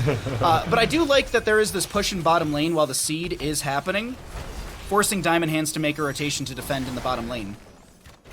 A nice Black Arrow push here. This is the Make macro play that I talked about during the team's introduction at the start of this best of 5. Chili Mountain getting the 2 towers there. Blaze interrupting over and over the Nintori attempted cap. Hogger now coming to help. Fancy Pants gonna try to kill those Knight defenders. We have the 10s by both teams almost simultaneously. A little bit ahead by Chili Mountain. Last Rites, Ancestral, Sanctification, Wailing Arrow, and Bunker. Over on the side of Diamond Hands, we have Blink from Brightwing, Isolation from the Dahaka. Joanna's holding. We could see Bless Shield. We could see Condemn. I like the Bless Shield personally for the layered ability of the Shockwave and then the value of Ball Lightning. Contagion values in there as well. Polymorph is a point-and-click stun. Blaze going to get 1 more delay. These delays are huge because Chili Mountain are still pushing in bottom lane. Actually, they have Malfield who grabbed a camp. Yeah, this is actually really good for Chili Mountain. And Caesar Salad should fall in bottom. Oh, yeah, good Wailing Arrow. Oh, Falling Sword away. The Falling Swords away, he didn't go for the Blessed Shield, that's how he kept himself alive. The Wailing Arrow on Brightwing to interrupt the phase shift. He comes back again and Caesar Salad is saved. Big push by Chili Mountain though. They managed to stop the seed as well. They got the push in the bottom lane. Now they have a push on the top lane as well. They're pushing each lane. There's the last rights on Hogger. Yep. And he goes down. Second kill for Chili Mountain in this game. And still the seed is up and available. Hogger is going to be dead for 18 seconds or so. Rhaegar with the channel. We do have Caesar Salad with 1 delay. Actually just going to step in, no shield glare. But the fort to fall in top lane. Chili Mountain starting to open up the map in their favor at the start of map 2, Garden of Terror. We're not sure how the 5-on-5 team fight will go, Bahamut. And Justin wasn't sure that it's going to be that good for Chili Mountain. But in terms of the macro, they're doing a bang-up job.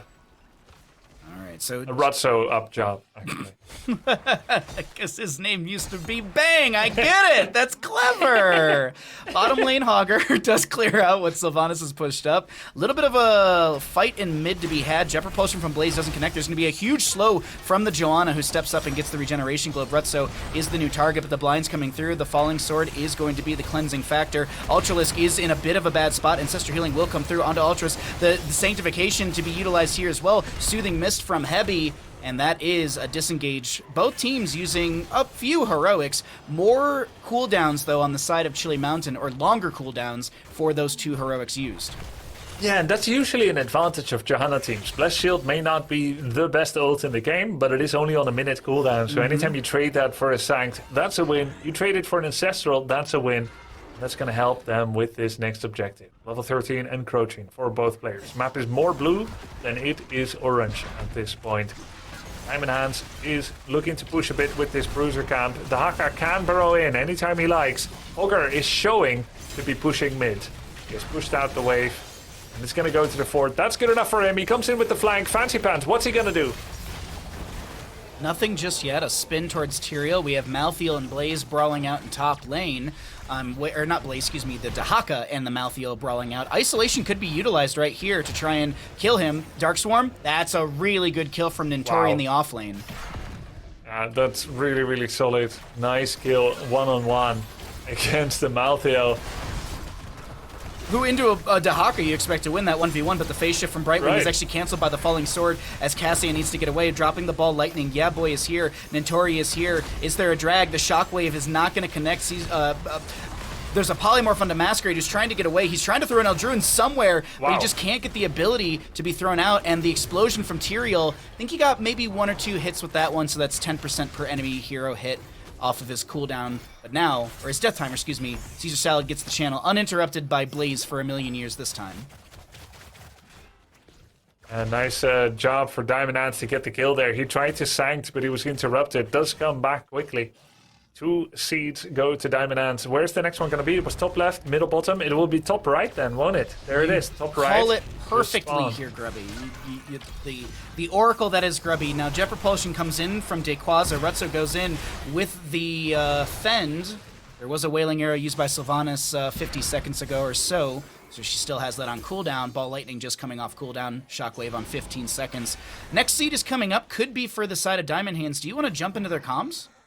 Yeah, sounds good. Let's go. In we go. Let's park here. We just fucking stay on it. Yeah. He's back up. We don't really want to fight this rib at all. Yeah. Tyrael's just AFK here. Maybe me and you can 2v2 whoever comes up here, but I feel like we. I'm rotating. Killed Malthael, but Almost 16. Like We're not playing it. We're not playing it. I'm trying to get 16. though. Okay. I'm gonna clear 1 bot wave, then I'll leave. Yeah, I'm running bot again. I'm looking to go here. Yeah, they do no damage. they're on their siege camp. there's a Blaze top. Okay. Maybe look at Blaze with me. You're good. Yeah, I'll get a mid wave. They're looking bot. They're looking bot. You're good. Okay, then It's just, it's 3v3. Blaze is top. They have no CC. Just keep fighting them, Ruta. They can't kill you.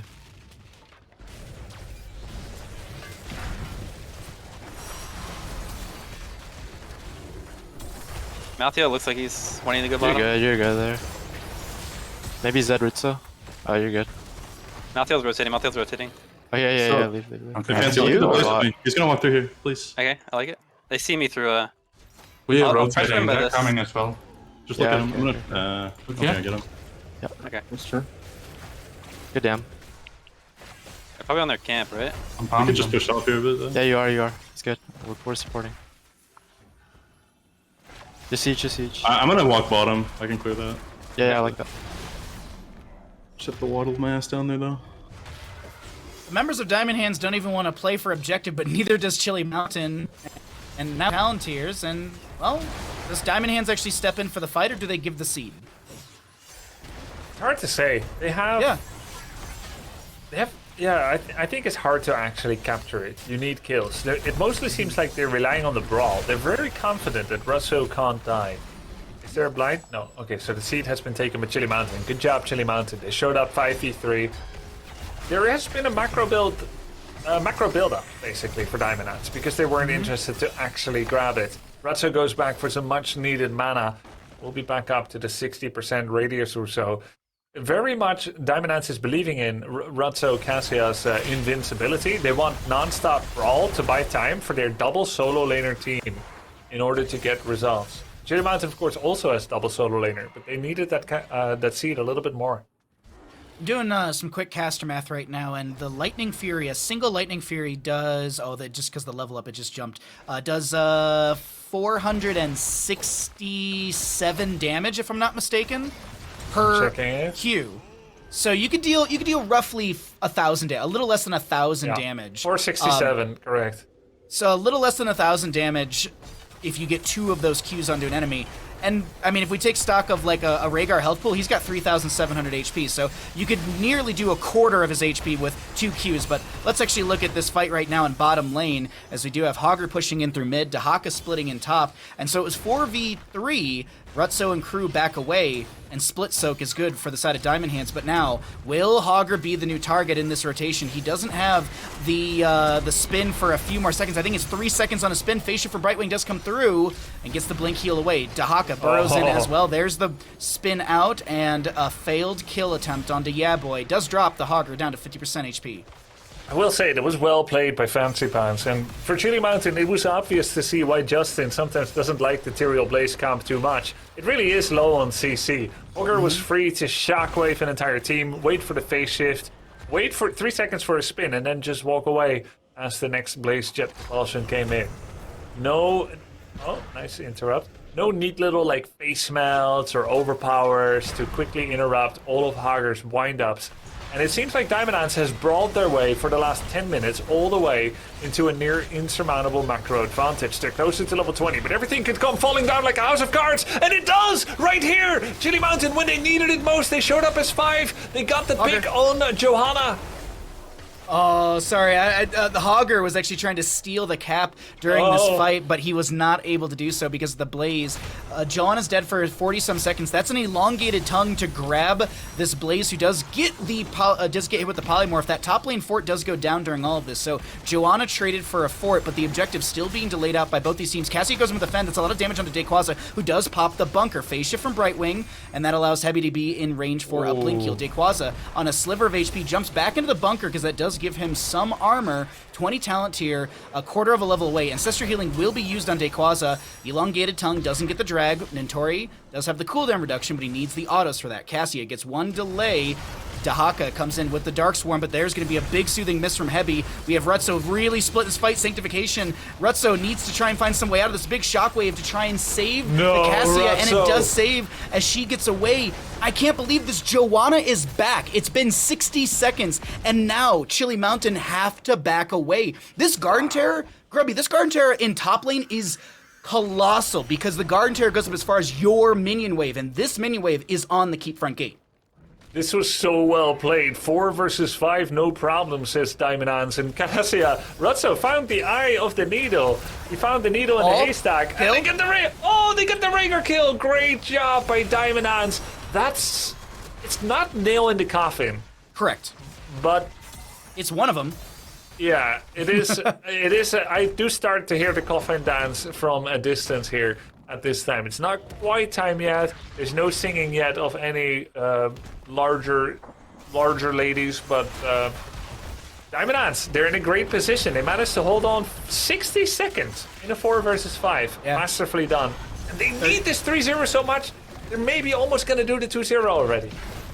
25 seconds left on the Rhaegar to respawn. We have Garden Terror in mid about to fall. Malthael's trying to push back the bottom lane, so this is a offset fight in favor for the side of Diamond Hands. The drag won't connect. Tower shots are targeting the Diamond Hands crew as they're trying to take down this mid lane keep. Garden Terror bottom lane just now expiring. Not as much value as I expected from the Rhaegar kill combined with the objective. This is a medium strength level objective. It's not quite to the power of Alterac Pass. Level 20 advantage is dissipating. This is very risky for Diamond Ants. They must be feeling good. They're so close to the tank. Oh, whoa, that's so much damage. But the Sanct is good. The Sanct and the double Ancestral is really big. That's a full reset for Chili Mountain. They're turning around, but there's a 3-man contagion. A huge contagion coming in from Nintori, the rank 2 Grandmaster on an A. It saves the fight, and yet it is not over. Chili Mountain loses 2, but kills 2. Ultralisk coming back with a vengeance with 400 health. He jumps in, tries to get the Dahaka, but the Falling Sword comes in and saves Nintori. Diamond Hands can't step back in because the Malthael has bought back in with his level 20. I'll keep an eye on that one. He's got 169 seconds on that cooldown. If Malthael dies within that cooldown still being active, he has, I think it's like an 80-second death timer at this point. And for anyone wondering, the keep in mid lane, 500 HP out of 20,050. Wow, that's like 6% of Diablo's health pool right now. That's nothing. It's easily able to take. It's my favorite metric, honestly, Grubby. I love that we're just measuring things in Diablos. I absolutely love it. I was watching back the VOD yesterday, and people in chat were like, "What are they talking about?" Because we were comparing measuring like flower. I was like, "Oh yeah, you need 1/256 of Diablo like health pool for flower." Anyways, sorry. Well, roughly Diablo right now with full souls would have like 8,000 I think like 8,500 health. So 500 health is like 6% of a Diablo. It's all See? kind of ballpark figures. But just to put it in perspective, you roughly know how strong a Diablo is, but how strong is that keep? So now you know. That's what we're talking about. Now, the one thing Chili Mountain has is that keep is still alive. No catapult pressure, not extra anyway. And they are 1 seed away. So as much as Diamond Hands worked for it, everything could come crashing down for them once again. Unless Blaze falls right here. The Dahaka's not even in the fight right now. Hogger's not even here either. And Blaze is dropping to a third. Yeah, that's terrifying. Oh, wait, what is Cassia at right now? She's at 147. The bonus damage is 235, and the baseline damage is 375. Chat can do the math on that 600. one. It's like 600 plus, yeah. And they give this really away. solid. Chili Mountain gives this away. Malthiel goes to get a camp. Okay. This is a good amount of stacks. We've seen some bad stacks. Yes, and I I know agree. what a good stacks looks like, and this is a good stacks, and Bahamut agrees, so you know it's true. 147, that's, it's like, he's doing like 80% more damage on his Lightning Fury. It's really, really solid. He's got that Rock Stopper at level 20. No, sorry, it's Titan's Revenge. Oh, wow, it kind of different. Being able to punch through the Blaze, Paramania, and Bunker value. Not going with the Rock Stopper, that's how safe he feels. Not going with the Ball Lightning, as it can be disjointed by a bunker. We had a small pause, but the unpause will happen right now.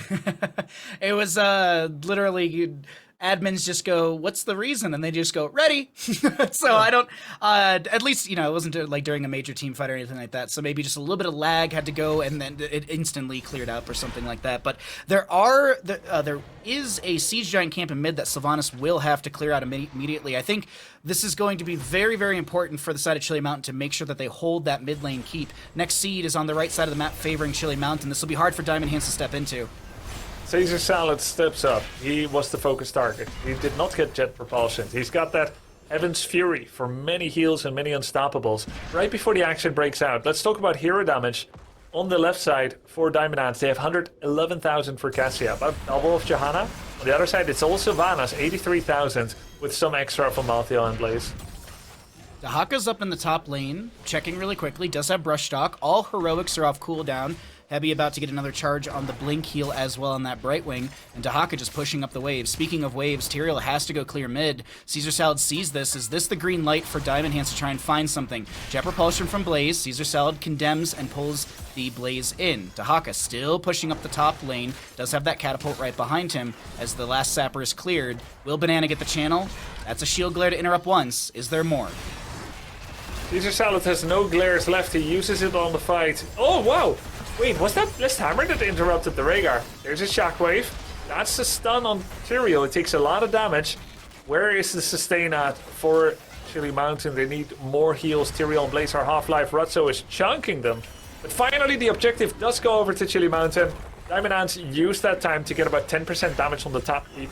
Really, it's just them not wanting to commit. Yeah. They know they're in a good spot. I think Diamond Hands can fairly make a forecast that at the most they'll lose 2 forts to this. And if they don't make any big mistakes, they should be able to keep on as they have been keeping on. Okay, yeah, boy is just in bottom lane. He taps well. We have an Entori down here as well. Top lane is really far back, already around... I think it's lost like 25% of its HP, that Garden Terror. Mid lane being worked on quite quickly as well. Bottom lane will go down before the fort will fall, so no periodic catapult pressure matched into the opposing side as Sylvanas uses her black arrows to lock down the tower, but that's a polymorph onto Masquerade, who does manage to speed away. Top lane, Garden Terror, still very healthy, will be cleared out. Dahaka might be a target by Chili Mountain, but I think he's going to zoom his way out of this already. This objective is kind of weak. It did like less than 2,000 damage on forwards. Great defense from Diamond Hands. They do have Hogger top instead of Dahaka top, which would have been ideal, but Dahaka doesn't have enhanced agility, and he would have wanted to save Brush Stoker for a fight. So it's Hogger that has a mount that went top. This can make it scary, but Diamond Hands always has that button from Johanna that says, I can press Falling Sword. Even if Cassia gets full comboed, Falling Sword that's coming in, that's going to save Brightwing to definitely get the phase shift off and whatnot. The biggest risk here for Diamond Hands is that somehow, some way, there's a one-shot on Johanna. Yeah. She can save everyone else, but if she is silenced from the Sylvanas and then one-shot. And it's hard to see how, I guess, because Sylvanas needs ramp up with 3 stacks of Banshee Curse, last rites. It all takes a while, but that's how that could potentially work out. Johanna drops to 60, Wailing, one-shot. That's how Chili Mountain wins this. Invade onto the camp. Wailing Arrow from Sylvanas will go out, and Diamond Hands respects and gives this away. Caesar Salad chasing in. Rutso, Polymorph, not going to be able to get a kill because Dahaka, he's still doing side lane things, pushing things up, pushing things out in that bottom lane as the fort did fall. Still that mid keeps sitting around 500 HP on the side of Chili Mountain. And it's, we're getting into that late game here, 24-23 in our levels, 7-5 in kills. Seed spawning on the left side of the map. It's not going to be a Garden Terror, but it would be good for Diamond Hands to grab this. Yeah, it's, we haven't heard from Chili Mountain in a bit. It's not necessarily the most impactful seed. Most likely they're going to give it up. I mean, we can choose to jump in or we can save it for a 2 out of 3, your choice. Yeah, let's save it for the potential next one. We'll see where that spawn is, because I think this is Chili Mountain going to just grab some macro pressure and give this away, as we already see them going for the camp and bottom. Yeah, looks like it. Good call. They're going to go for the bruiser count, giving up the seed. Both teams are aware exactly of what the other team is doing. We have a 4-man here, 5-man even from Chili Mountain, and Diamond Hands is going to use that. Yes! 500 Finally! HP, remember? And the Q right now is doing so much. It's like 700 600. nearly? Yeah, 700 Okay. damage. So it was overkill by like 200 HP. Yeah. So Masquerade is going to be blinded there. Massive wave through the bottom lane. Cleanse onto Malthael. That was his self-cleanse, if I'm not mistaken. Checking the Rhaegar. Rhaegar does have the baseline purge available on his trait. Nintori getting chunked right here. Does Nintori have Essence? Looking, yeah, actually he does have Essence. He could pop that. He also does have the Tissue Regeneration at level 1 for the extra Essence, as he has 60 rather than 50. And bottom lane Keep Front Gate will fall. Diamond Hands can't find anything. Don't know about that drag right there. Might have been for the catapult. Ultralisk dropped really, really low there. Rutso is able to play very aggressively because there's always that safety net from the Falling Sword potentially that could come out. But Chili Mountain did achieve some progress here. They are under the gun at needing to defend this objective, but they do have a way to win. If they get kills here, they immediately win via bottom. If they're 5v3, 5v4, that might be enough for them to go core. Even though Malthael doesn't have the best pressure on core, Sylvanas certainly does. Let's see how it's going to do. This would be a good Chili Mountain comms time. In we go. Boys, 2 getters. Speed. We have to play for this though, so I think we play from mid side instead. Is core is fine. Yeah. Can we walk up here on Cassia here? Can we commit to Cassia? He's super deep. We can Cassia? Yeah. I will take it. Yeah, Yeah, pull with eyes of it. He's coming here, he's coming here. I have silence him. We Good can damage on him. I'm doing Yeah, massive yes, damage. yes. I speed you. Can we get look to the get the cap. thing, maybe? Still have silence. They might have falling again though. Careful with the isolation again, yeah. Can we have oil here? Yeah. They dig here. He's scoring here. Look at Johanna damage a bit maybe. Still have silence. Cassia, can we Cassia? I saw. Yeah. Oh. I'm out of mana now. Careful, I saw. I'll silence just after. died. Silence after. Yeah. Go on the tank, Begin. Go. Chill a bit, Okay, chill a bit. Just click. We get this and we get bot keep, I think. Yes. Run bot keep here. I think we run bot keep right away. Chili Mountain executing and getting a kill onto Hogger. Chili Mountain is losing a little bit of damage on their keep, or on their core actually, through that mid lane. Down 18%. Caesar Salad stepping out, trying to slow down the siege. 40 seconds on the Hogger. This is tense here. Grubby. Chili Mountain could be taking map number 2. Yeah, they're gonna get the keep. I think they're committed to, after that, going back to clear. There's many camps on the map. You never want to end if there's camps on the map. Oh, true, yeah. There's like, what, five camps available on the map. Their top keep is about to die. They're gonna take more core damage soon. It will be really risky to play and fail for core. They would lose keep for sure, get core damage for sure. They're deciding to save the core, save the keep. 4% more damage on the core.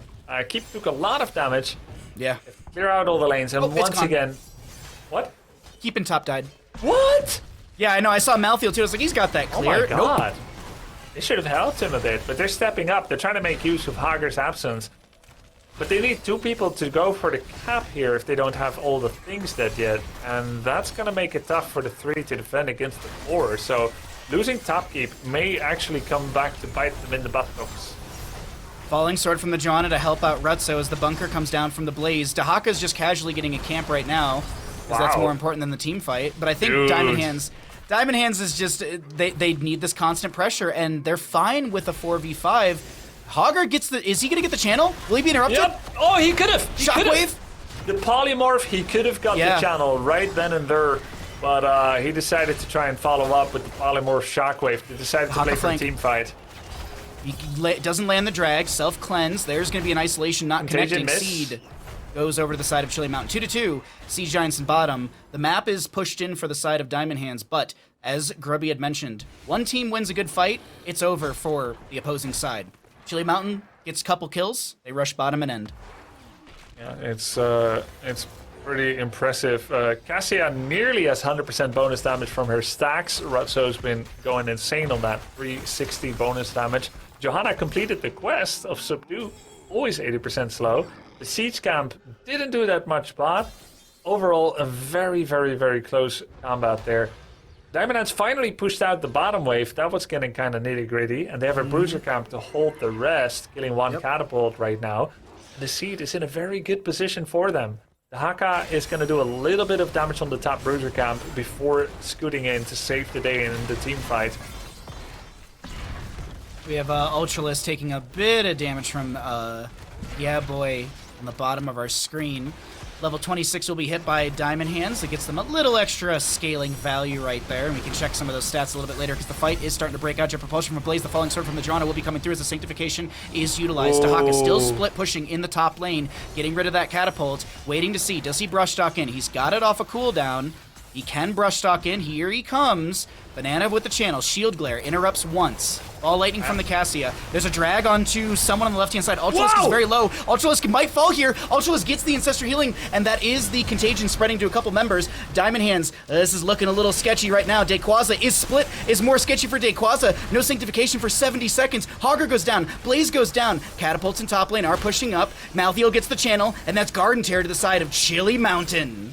That was enormous. Hogger once again falling during the no control, but his Cassia getting blown up by a very well-timed Make. That's really what got it here. There was a 4-second cooldown on Falling Sword when Cassia got blown up. Extremely well done by Chili Mountain to get the objective. Let's see if it's going to be enough for them to finish the game. They're going to go push bottom. They want to make sure that the bottom Plant Terror goes straight to the core, and the inattention for Diamond Hands, because they need to focus on bot, may actually see mid keep fall to that Plant Terror. Just how strong is this objective? Can you win on a 4v3? Cassia will be back in 10. They're starting to hit. Malthiel, not the best core racer. Polymorph onto Malthiel. He's putting pressure onto Heavy, who does have a blink target onto Johanna, but actually just floats all the way towards the top to tap well. We have Rutso back in the mix, who is the main source of damage. The core shielding is starting to fall. The Garden Terror in bottom will be cleared out before that shielding, I think, actually is taken down. The mid lane keep should be taken out as well. And the Garden Terror in top lane, sitting around a third HP. Diamond Hands, they're able to defend. Core actually has taken damage. 111 points of damage, but it does not constitute a percentage. Oh, got you. That is a sliver of damage, if you will. Garden Terror attacking in the wrong direction, but... My god. Yeah, that was the objective for Chili Mountain. It got them a keep. It got them 111 points of damage on the core, and a keep. And so much work for it, so hard work, 3 seeds. Now we're heading to level 27. And Diamond Hands gets another leash on life. This is so exciting. There's so much at stake. There is so much in this game, and you can feel it right now as Caesar Salad starts this fight in mid lane, getting chunked to 50%, pops the Iron Skin Dahaka, still split pushing in the top lane, pushing out those catapult waves. Meanwhile, in bottom lane, Dahaka will have to respond to this, or they have to go for the fight, because those catapults in bottom will deal significant damage to the core. Dahaka hearths out, he will clear the core in bottom lane. Oh god, Grubby. Yeah. I'm learning a lot from Heavy here. He's always with his Cassia. Johanna Cassia and Brightwing are inseparable friends right now, a deadly trio. They never are sending Brightwing to deal with the side lane. Even though he could go for a phase shift in, that's 2 seconds. He did not go for the Speedy Dragon. He wanted Invisible Friends to disjoint enemy auto attacks, to turn allies invisible, He wanted to be there, make sure that it's safe. And normally what happened to Cassia should be a bad dream. What happened just now, that should normally not happen. It's because there was a lot of pressure. Falling Sword would be back soon, and then she's unkillable. But because it was on a 4-second cooldown, she was able to go down, and it only happened because they were trying to prevent the apocalypse of the objective, that third channel. However, they survived it. The current Q from Cassia does 335, if I'm not mistaken. Or excuse me, 835. 835. So much. It does 382 damage baseline, or from the scaling, and then more from the baseline. But let's talk about the fight breaking out right now. Falling Sword from the Joanna. Meanwhile, in bottom lane, Dahaka's still split pushing. That's a give up. That's a give up. You give up the seed. That's a 30-second cooldown on Falling Sword. Oh, interrupted. Nice job, Hogger. Using Falling Sword on himself, not for an ally, without major cooldowns being used, is not good enough. And but it's totally fine for Diamond Hands. They're buying time even as the bottom keep is going down. It's getting really scarily close to Winyan's time. That's right. Oh! Doesn't get the kill. Huge shield glare. Shield and health from Dahaka's ending. right wing. Dahaka's trying to end. He's trying to end with the camp on core right now, and as long as Diamond Hands stops anyone from hearthing, this is looking like they're going to be able to do it. Diamond Hands, they might, will they? This is Ultralisk back. He's already used Last Rites. It's on a 29-second cooldown. Nitori with the backdoor takes map 2 in this best-of-5 series. Cassia, no longer not 0-9 with Q-Build. Now 1-9. Wow. Just ignore the stats. Just believe in yourself and you can do anything. This game was 9-9 in takedowns, level 27 teams. 0 death, Brightwing and Dahaka. Very, very impressive. Very low deaths for most people. Cassia with 217,000 damage. Very cool game. And Diamond Hands has completed step 2 out of the 3 steps to improve their rank from rank 5 to 4, which means they only need 1 match in the knockout phase to go to land, to go to the top 4, to go to the playoffs. 3-0 is what they need. They knew it. They're at 2-0. What does Chili Mountain need? Any kind of victory. They would be just fine with a reverse sweep. They didn't need the map score. Just a victory will see them to top 4. But now they need the 3-0. Where Diamond Hands was at the start of the series, that's where Chili Mountain is now. They need the 3-0. Well, let's see what happens as the games progress. But of course, Justin, we got you back in the mix to talk everything that is the 34-minute Garden Terror map. Yeah, what a wild back and forth game. I really thought that Diamond Hands was going to be able to close it out a little bit earlier. I think a lot of the reason that they didn't was that one critical team fight where Rutso gets just popped in an instant and gets deleted. And Rutso was their whole team's damage. They were all counting on Rutso to stay alive and to do the damage. Unfortunately, in that case, it doesn't work out. But Diamond Hands, the team with the better macro overall as well. The early game felt relatively Chili Mountain favored. They had a really good push in top and bottom through the early game, just being able to chip away at the forts. But it got to a situation where it was just a 1-1-3 for most of the mid game, where Rutso on Diamond Hands with the Q build on Cassia was just farming stacks the whole time. And Chili Mountain's composition, lacking crowd control, having almost none across their whole team, made it very, very difficult to lock down the Cassia in that 3v3. And that was the main reason why I thought that Diamond Hand's composition was a lot better in a 5v5 and in a team fight, was just Diamond Hand's composition has CC. Chili Mountain's composition has nearly none. So while they all have, both teams have a lot of things that interact with lots of heroes, and it just comes down to these team fights where you have big meatballs slamming their heads together, sort of. It's 2 deathball compositions fighting, so they're just all clashing together. I like the adaptation from Caesar Salad. I didn't think that I would like it at first, with going with the Falling Sword. He did use it to save himself in the bot lane when he took it, so that was kind of neat. But I wasn't a huge fan of it at first, but seeing the way the team fights played out, the amount of value that he could get with the level 20, and also being able to provide that extra layer of saving for his Cassia on Rutso playing that was very nice. So Caesar Salad playing really well again, getting a lot of value with the Johanna. And Nintori, the hero of the game though, with the last play there with the backdoor. There was a full HP keep on the last objective that they fought over. They used the fact that they were up 2-0 in plant score to kind of force that, because Chili Mountain felt very pressured to fight for the objective. Nintori used that as a distraction to just go get the whole bot keep bottom and then get the whole core by himself. They just had everyone stay there and stall the backs. good, clean, cool macro coming out from Diamond Hands, while Chili Mountain somehow managing to win some of those late game fights. Diamond Hands throughout the game felt like they had the better grasp on the macro, and we've seen them have crazy macro on this map before, and they did it again with Nintori on Dahaka single-handedly ending the game. Cool way to finish it out, and we'll see if they can get the 3-0 that they clearly want badly right now.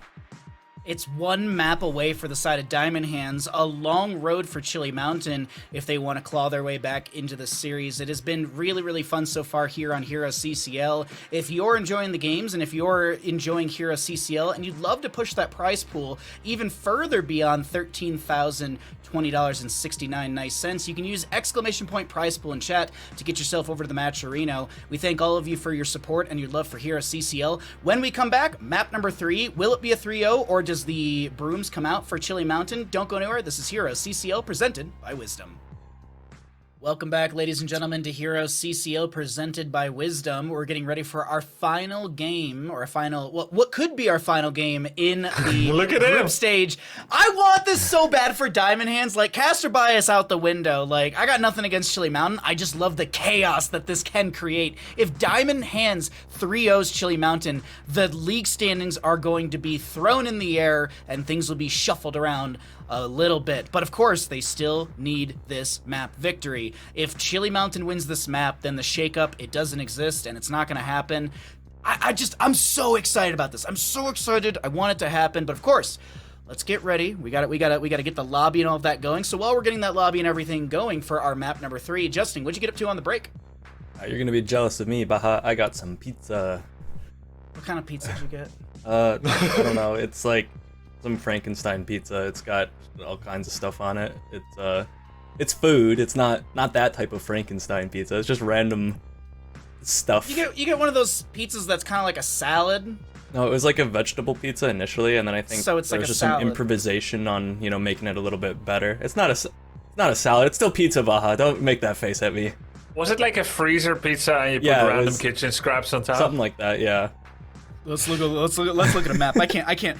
You're hurting me, Justin. You're hurting me. Let's go find out where we're going to for map number 3. It'll be Diamond Hands choosing to take us to Sky Temple as Chili Mountain opted for first pick priority. Grubby, either what'd you get up to on your break, or do you want to talk about Sky Temple? What do you want to talk about, Grubby? I'm always so busy memeing in break that I forget to drink water, and then like as we have 10 seconds left, I quickly try to guzzle down a gallon. But I also got 2 cookies. But we got Sky Temple coming up here. Yeah. You said this is gonna be the final match. Pretty BM, but okay. You really believing in the Diamond Hands victory? Just kidding. I made that mistake once. I was doing a show match against a viewer in an RTS, and I was ahead 2-0. It was best of 5, and I was like, okay, final map. I'm like, my subconsciousness just filtered through, and it does look like that right now. But game 2 was very close. Exactly. Keep in mind that this. If Chili Mountain gets even a single map, Diamond Hands' dreams of advancing in rank in the regular season evaporate. So that doesn't mean that they'll stop trying, but it could be a morale breaker. All Chili Mountain needs is a crack in the armor of Diamond Hands. They just need to find, let me use it properly this time. They just need to find that Achilles heel of Diamond Hands. There we go. I used it. I found it. I found it this time. I found the Achilles heel. But we have Sky Temple ready to go. I think we're going to be jumping into draft very, very soon. And Justin, with Sky Temple being a macro map where it could literally just come down to temple phases, not even team fights, with split pressure like that available, is there any consideration for Chili Mountain to ban or take the Dahaka away? If they're comfortable playing it and prioritizing it over something like a Blaze or a Hogger, then I think it's fine. But I think that was more of a niche case where Nintori on the Dahaka was able to get that type of value. That's definitely not a normal situation where we see the Dahaka single-handedly ending the game. I think that was Nintori and Diamond Hands special there.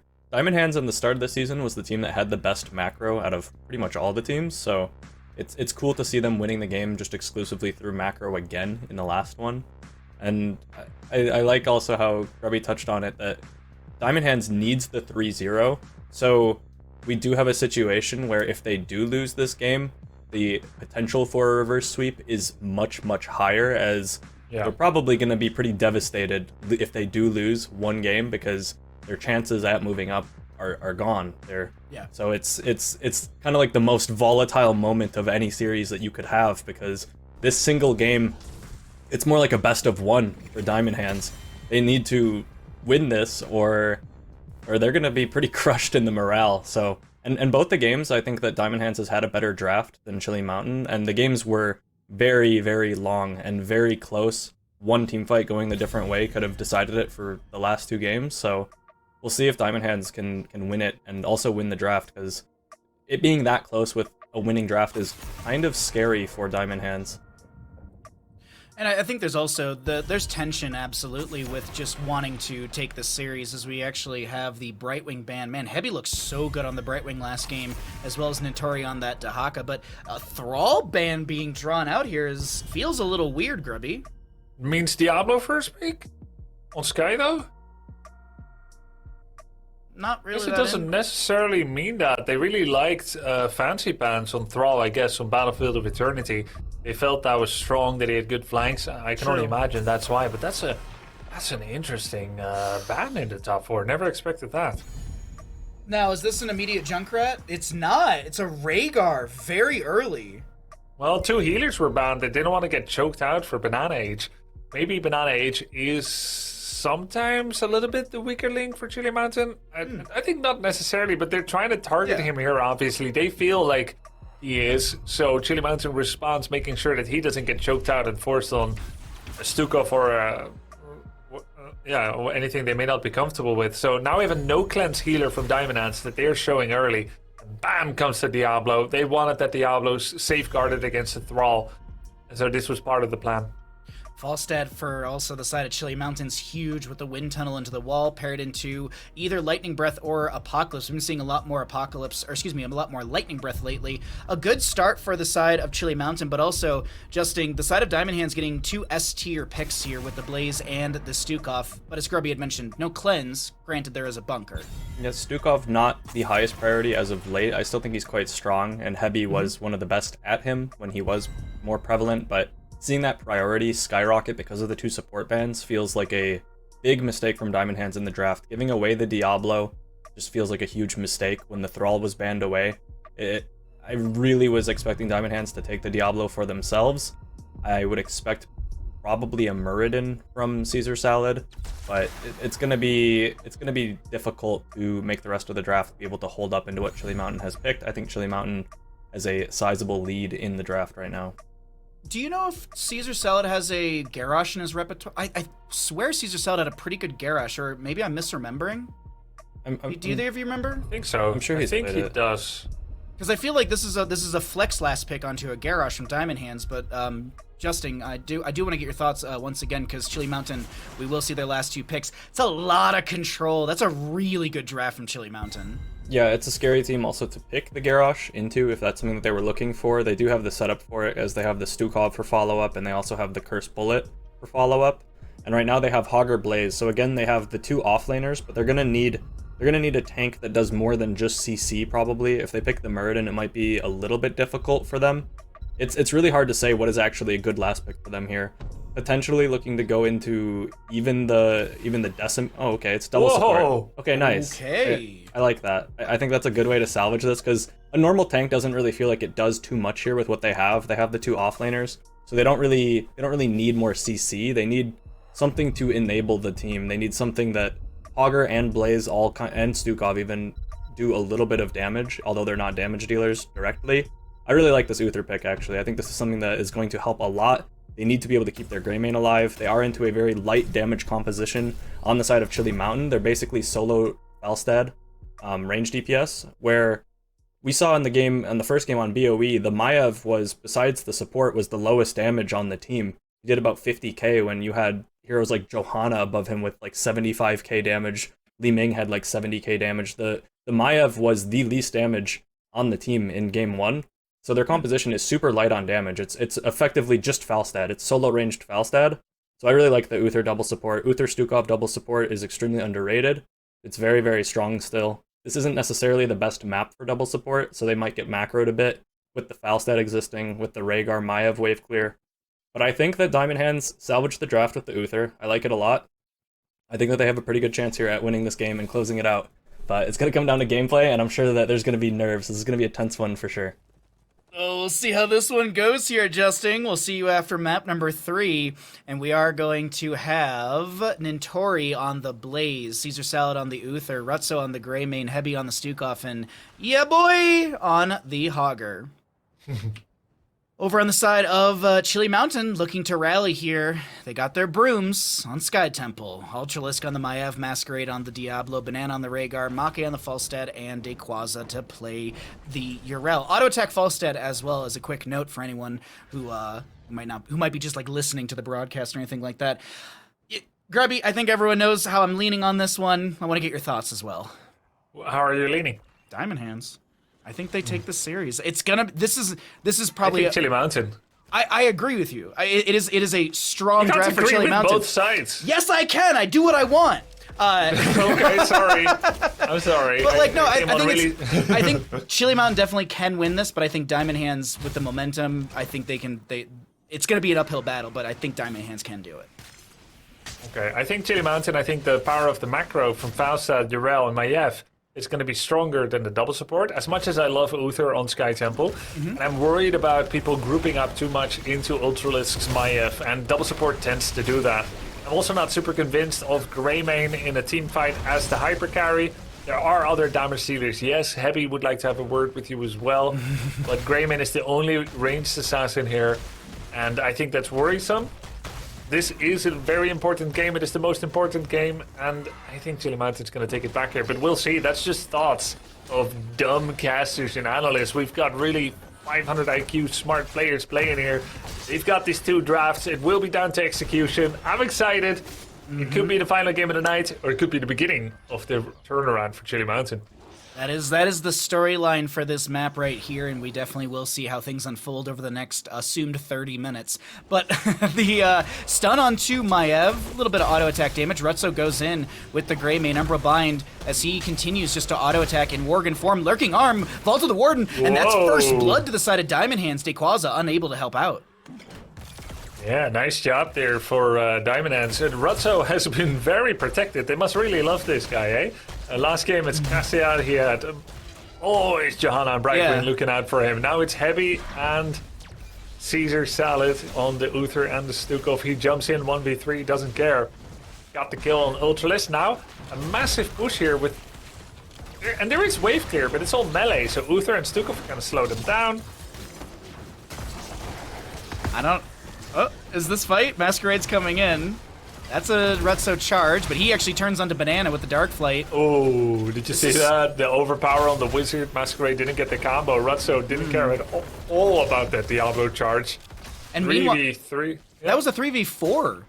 Yrel had come up here. Meanwhile, Blaze in bottom lane, he's finding 2/3 of a gate in bottom lane, actually even taking down half of the tower and the jet propulsion out. This is huge for Nintori. This is reminiscent of his Dahaka play last game. Good spin from Yeah Boy. Greymane has infinite sustain from his 2 healers, so he goes for Insatiable at level 4 in order to have more mana to remain on the map. That makes a lot of sense. And, Shots from top. He is now full mana again. Shots from top are going to take down this fort, if I'm not mistaken. Rutso actually going to grab another wave right here, and we will see Chili Mountain grab the mid lane altar. And of course, meanwhile in bottom lane... Oh wait, hold on. Hogger might be dead here. Does he have a spin? Good bounce. And he's out. Meanwhile in bottom, Blaze still pushing, split soaking. And he gets the fort front gate. I think that's a big win, because the second objective, so for anyone that doesn't know, might be new to HoTS or whatever, on Sky Temple, the first objective is top and middle, as we're seeing right here. Second objective is always singular temple in the bottom of the map, and then after that point, it randomizes on where it can be and how many temples. I don't think we ever get 3 temples at a time, but 2 could be the max or a singular, so we'll have to see how things work out. But getting that gate down in bottom lane is kind of the same thing as that pre-siege into top. Now those shots into bottom will anchor or fire out onto the bottom lane fort if Diamond Hands can hold that objective. Blaze in top, though, maybe being threatened. Seems like he's out. Yep. He's just defending top lane. Now there's going to be a 5-man attempt by Chili Mountain. Falstad actually is not following just yet. Masquerade has not been able to find any targets. And once again, the disengage from Diamond Hands with that Stukov silencing arm. Masquerade has not been able to charge in. There's many layers of protection. Diamond Hands actually off to a great start. I thought they were going to get out macroed, but it's been all Diamond Hands so far. They're in such a good spot. I want to point out one little quick thing in the rotation from mid to bottom right there. Uther he wasn't even sitting in a bush, he was just sitting mounted in the corridor that Chili Mountain was expected to rotate. That allowed Uther to get a stack on his level 1, get a stun, and stall out any sort of quick rotation onto that bottom lane, giving Diamond Hands member room to disengage. As the engagement happens from Masquerade, Jet Propulsion from Blaze, Umbra Bind onto 2, Caesar Salad coming in, Heavy gets the lurking arm, and a staggering blow from Yaboy forces back the enemy. Meanwhile, in bottom lane, Greymane still pushing things out with that Siege Giant camp, but he will respect the enemy as Caesar Salad tags the boss. Oh, he wants damage on himself so he can W himself for 1 stack, and maybe he wanted to bait Chili Mountain to kind of think that this boss attempt is real when it is not. What we're seeing in these skirmishes so far is that the sole range assassin for Chili Mountain is often being tasked to do side lane deep pushing or pushing, mostly deep pushing. And without Falstad, the kill power has not been there. Keep in mind though that Chili Mountain is not born yesterday, nor are their players. They know that Falstad is important for the fights, and although he hasn't been there and it's been hard, they can still have a longer patience. Once he gets level 13 sustained wins, he will be joining more often, he will get more lethal damage. So far, early game in lead for Diamond Hands. Lightning Breath on Greymane coming out. There's the cleanse, there's the bunker. And he also did go for the throat at level 10, so Greymane's looking for an extra way to kill the enemy. We do have the Hortipult from the Hogger as well, creating terrain. Urel should be able to get out of bottom lane. I don't see a world where she gets ganked. Nintori putting pressure onto Falstead. Yaboy gets the staggering blow into the wall. There's going to be some trash on the ground. Nintori might be dead here. No bunker for 45. He's going to create some space for his team to get those shots. So this will be the Blaze to go down in the top lane, but the bottom lane fort should fall in favor of Diamond Hands. What does Chili Mountain get on top of that kill? Is it a top lane fort? Not really, because Chili Mountain still has to clear out that camp, and the shots from the objective are over. 8 seconds on the Blaze. And Masquerade looks like the target here, as he does finish out his souls, and he does have that level 10, so only consuming 75 if he does die. Masquerade has got that 75 spell armor whenever he wants to. It's the Fire Stomp build again, so lots of self-healing, lots of soul generation. That's how he got here to the 100 souls. He wants to engage again on Rutso. He knows it's not going to be a 1-2 punch. It's more like 1, 2, 3, 4, 5 punch against the layers of protection that Uther brings. There's Bunker, there's D-Shield. Really hard to get a kill against the team of Diamond Hands here. Blaze flank. Let's see how it goes. Blaze comes in with the flank, misses the jet. Rutso is isolated by Masquerade, but Rutso is honestly fine at this time. Next objective phase will be top and bottom of the map. Realistically, it's whatever is grabbed is good for Diamond Hands, because those shots will only go to mid lane fort. Masquerade stunned. There's some damage into him. Lurking arm as well. Body block from Caesar Salad. Masquerade getting low here, but he's not going to go down. He actually turns things around with the Lightning Breath, the Shadow Charge. The cleanse from the Uther will be utilized heavy. Slowed here. Might actually be dead. Divine Shield will save this Stukov. But that's a big tool. It's a D-Shield for 90 seconds. Start the mental clock for Chili Mountain. They can liken Lightning Breath's cooldown to D-Shield. They know Lightning Breath started earlier, and it's about the same cooldown, if not exactly the same. So they know exactly when D-Shield comes back up. Trying to get the Hogger. Maiev comes away. Masquerade, not level 13 yet, but he had the spell armor. They're going to go for the turnaround. They know no D-Shield. They can get the kill. Hogger, no, he gets the spin. Augur spins. Falstead does have the Gust. Hortipult out. And the Uther does finish out his level 1. The Divine Shield up in 52 seconds. Lightning Breath in 45. Containment Disc in 12. And we do have the Massive Shove soon to be back up for Heavy as the double temple phase is here. And I think Chili Mountain, either they have to split and try and find split fights on this, or they have to give one up and lose their mid lane fort. Masquerade. Jet propulsion interrupted. There's the Pyromania though. A really big Stuk of ult low as blow. well. Yeah, I say Stuk of ult, it's just a basic, but it has the power of an ult. Low blow from Heavy is legendary. We can hear the echoed calls of low blow from Heavy. And this is a disengage comp by Diamond Hands. 3 games in a row. They make them... Oh, another nice... Virulent reaction. It's almost getting healed by the virulent reaction. That's Diablo, but still, really good combos here coming in from Diamond Hands. It's a 5 versus 5 at this time. Rutso dropping low. He gets some heals out from Heavy and from Caesar Salad. The Lightning Breath is over. Rutso looking to keep that Inner Beast active as he does have that glow on the weapons, auto-attacking into waves. And there's Overpower from Masquerade once again. Yeah Boy goes in deep with the Horde of Pulp. Make's the target. Spin from this Hogger. The go for the throw was utilized. Make's still very low, and that's the easy throw Dynamite to get the kill right there as Banana is going to try and wolf run away. Is there a virulent reaction? Oh, good Divine Shield. Grayman goes in deep, and I hear your calls, Grubby. I agree. Go, boss. Yeah, that's 10 seconds waste too much and a D-shield too much as they bloodthirsted for another kill. This is Chili Mountain does not want to give away the boss because they know it's going to be a tag team of cat and mouse. First it's the boss, then it's the double temple. They'll always be behind, so they start the fight. They're using Diablo as a lightning rod of attention. I think the boss disengage play has been successful. Good job by Chili Mountain, really important for them. The Hogger gets the good spin out. Make is back in the mix of things. The double temple phase still up. And part of me, I mean, I know hindsight's 20/20. Part of me wishes that Diamond Hands just split and went for temple shots, but either way. Or, you know, or they just didn't chase that kill, as we were saying. Yeah, it's 10 seconds too much. I don't know, and the D-shield. I don't know if they would have got it if they went straight for boss. Oh, that's a really good... Oh, Ancestral and Gust. But that's Ancestral and Gust for one virulent reaction, basic ability combo. And Diamond Hands is already on the point. They're once again playing the disengage play with the Stukov threat really, really well. They had some charges from the bottom laser. The bottom wave is arriving on the gate as well with the catapult firing at the tower. Now Hager is taking pole position on the top shrine as well, with Urel Dequaza still picking up the pieces in the lanes. There's another bruiser camp being created by Diamond Hands, even as Diamond Hands can go look again at enemy siege camp. They can go for the boss. They have the talent lead. Diamond Hands, they're so close to 3-0. They find a Rhaegar. Oh, he almost could have Hammer of Justice Rhaegar. I was thinking about it too. I was waiting for it. He's also got all those. He's got the Pursuit of Justice as well as the well met at level 13. It's a talent tier advantage for the side of Diamond Hands, as I think Chili Mount was trying to force the Divine Shield. Hogger in top lane, what value does he get? He gets the keep front gate and he gets the damage onto the keep. Meanwhile, Blaze is looking for an invade, or at least scouting for his allies. It's still talent tier advantage for the side of Diamond Hands, and Chili Mountain looking to re-engage or something right here. Hogger pushing up the top lane. This is Chili Mountain just trying to farm level 16 and then hoping for a team fight that is often not given on a map like Sky Temple, especially a team that is not afraid Hogger to pressuring fight. in top. Hogger pressuring in top onto the Falstad. Falstad's like 1 HP. Oh! Yeah, that's why I was like, yeah, boy is getting some damage on the Make. Yeah, fancy pants, more like fancy pain, am I right? Maka was down to like 59 that's a HP. gap. That's way too big of a gap for Masquerade. The trash on the ground is not going to be enough. Masquerade low. Ancestor Healing is a red.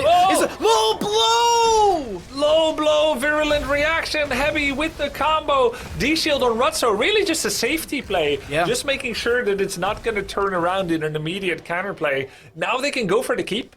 They get the keep. They go back. They set up at the siege camp. Unless they get multi-kills. Oh! Ultralisk is like 47. Woo! Ultralisk almost going down right there. Will be hearthing out right in front of their core. Make trying to poke out as well, and this is top lane keep to fall in favor for the side of Diamond Hands.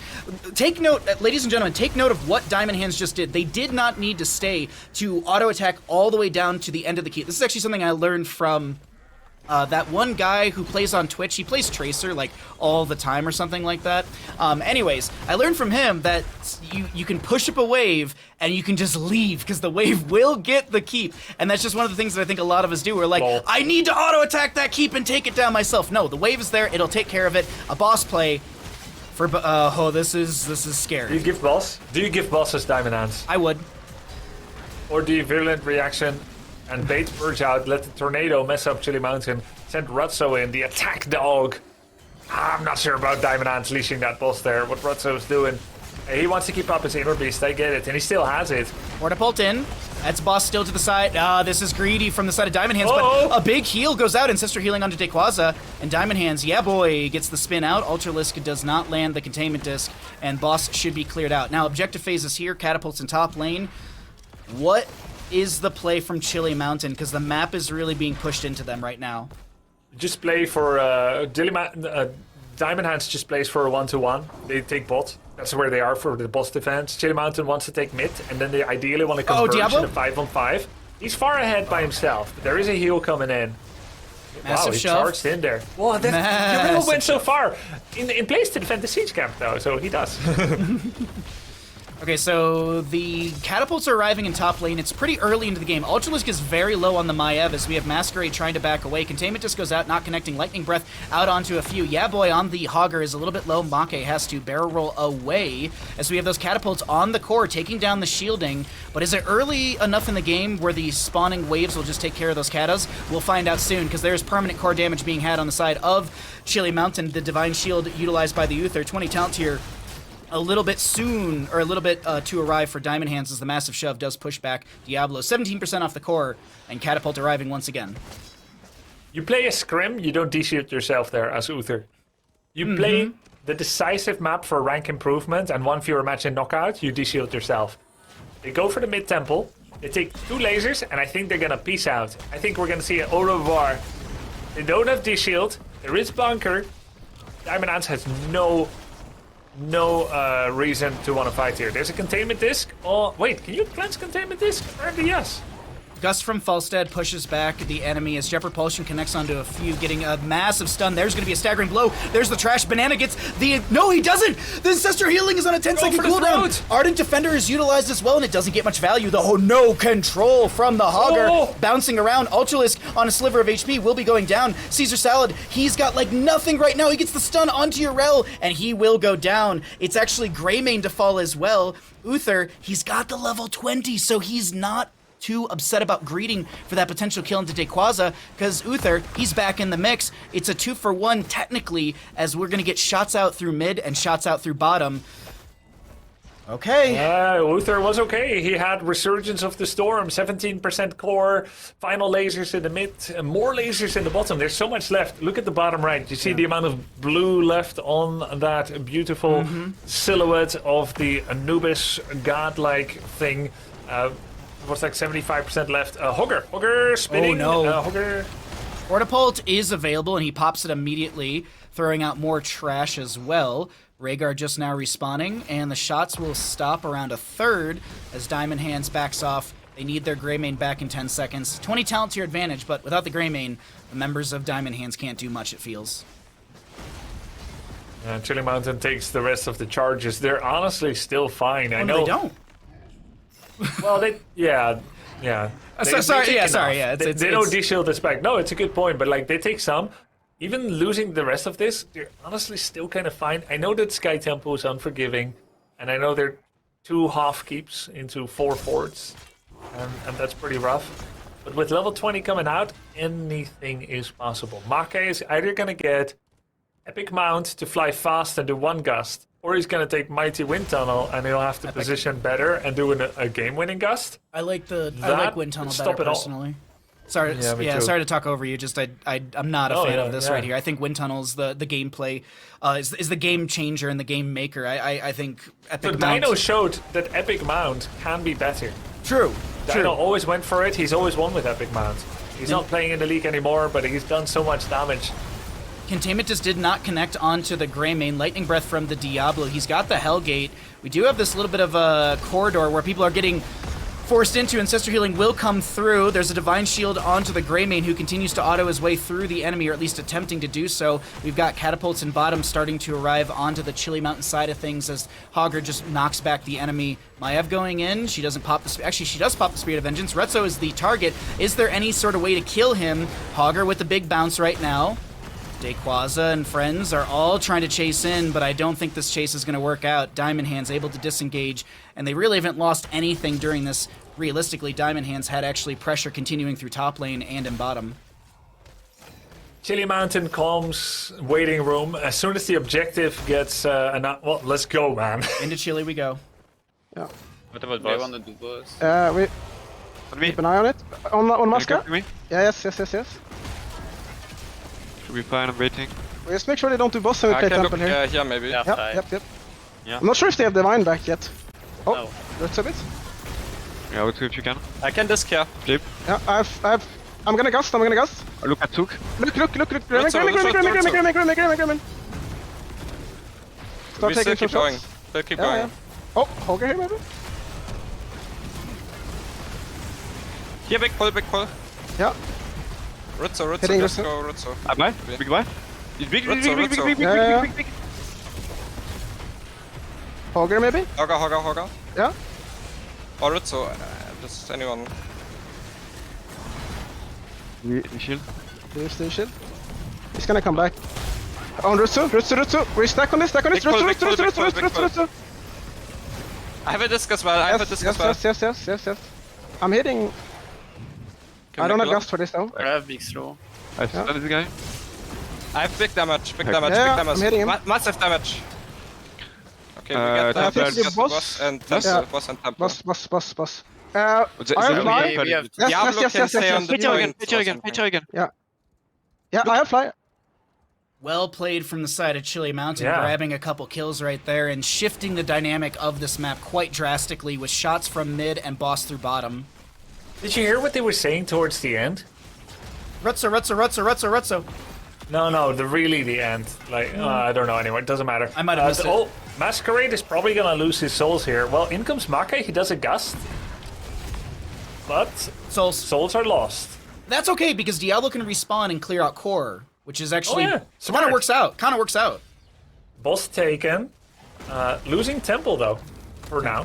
Chili Mountain losing Temple means they will lose a keep. Oh my god, and core damage. They do core damage. I think Catapult even shot at the keep once. It's kind of a dirtbag move. Nitori! Okay, gets the bunker in time. Banana forced backed by the staggering blow. The stun onto Ultralisk stops any sort of chase kill. No more Temple Attribution. No top fort. Nothing. They're gonna try to go for it right here. The ultimate play by Chili Mountain. That's Caesar Salad pulled out right there. Does have the Divine Shield. Might just die on purpose just to get the respawn because they do have the level 20, the respawn, and it's off cooldown, so Uther will come back. That's why he's got a death timer of 0. And the golden swirl around his head. The keep is going to be falling here. Hellgate forward from Masquerade, targeting onto 1. There's the Divine Shield just as Uther comes back. Ancestral! But Masquerade is so low! The second Ancestral comes through. Greymane is going to be hit with the Containment Disc. We have Catapults on the core, on the top right. The longer this is delayed for Diamond Hands, it's good. It's okay. There's a counter false. catapult. False A counter okay. catapult spawned. A counter catapult spawned. And it's not even from top wave because top fort isn't dead. It's the middle catapult that spawned and helped against the double top catapult. We have a bit of a pause. We don't know exactly what. We're asking what's going on right now. It won't take more than a minute, said the team. But my god, this the middle catapult defended against the top 2 catapults. That was fortuitous indeed. More core damage has been piled on the core of Chili Mountain. They tried to go with the boss, and I think it was worth it, Bahamut. They have gotten the keep down. Yep. But at 22 minutes, top fort still being alive is only now finally going to be dealt with the lasers that are left on this temple here. They will then go to the mid keep, won't take it down, but it will take down the mid wall. And then we'll see what happens. So I'm just taking stock of some of the stuff that we have ready to go. So Flight from Falstad is available. He's going to be able to clear out top lane. With the pause happening, I can't actually check the stats on the catapults. It's just freezing that information, so I can't look and see how much those are dealing 22 minutes into the game. I can see it. Wait, you can? 880. Oh, wow. Okay, yeah, mine's locked at 146, and I'm like, that's not going to be correct at this time. Yeah.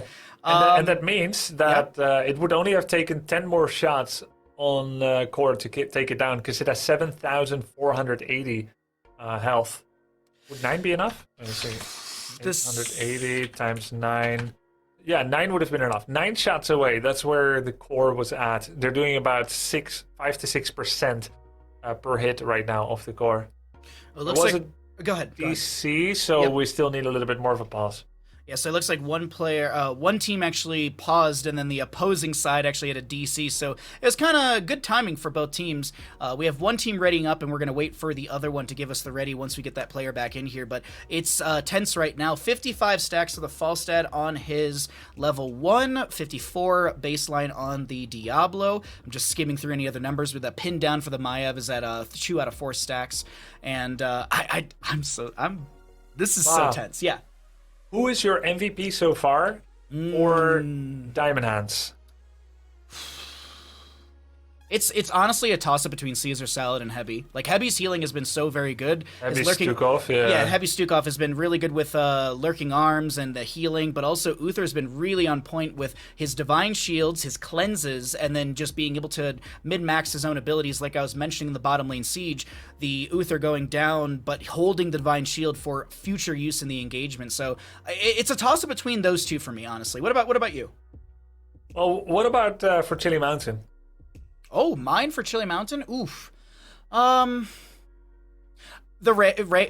a healer game for me. Honestly, the Banana on Rhaegar, he's had multiple clutch heals with the Ancestral, and I think that's the big thing that I really, really am seeing from Banana. He's got the right time for the Ancestrals, as well as some pretty good purges. Yeah, I've loved the healing from both teams as well, Heavy and Banana on the two healers respectively. I've also been really impressed with Masquerade posturing in front, recognizing his own near invincibility and trying to bait them, as he said on the comms, to set up. And it's been Ultralisk really that's been the big engage here on Maiev. Not so much Diablo, it's Ultralisk kit that has been uniquely suitable to try and extract kills here in this very complicated match to get any kills against the layers of protection that Diamond Hands has. Well, exciting stuff. To update everyone at home as well, it looks like one of the players is doing a full restart, so we'll hopefully get them back into the game in just a moment. Thank you all so much for your patience in this slight pause right now, and I'm sure the teams are also itching and ready to get back into the game, but something like this is it can be a little bit of a cooldown. This is something that I have definitely seen in some fighting game tournaments. And actually, what we're going to do right now, instead of rambling for 5 or so minutes, we're going to take a short little break. When we come back, we will be back into this series. Thank you all so much for watching HeroesCCL. Don't go anywhere. We will continue to see what happens here on Sky Temple in just a moment. See you soon.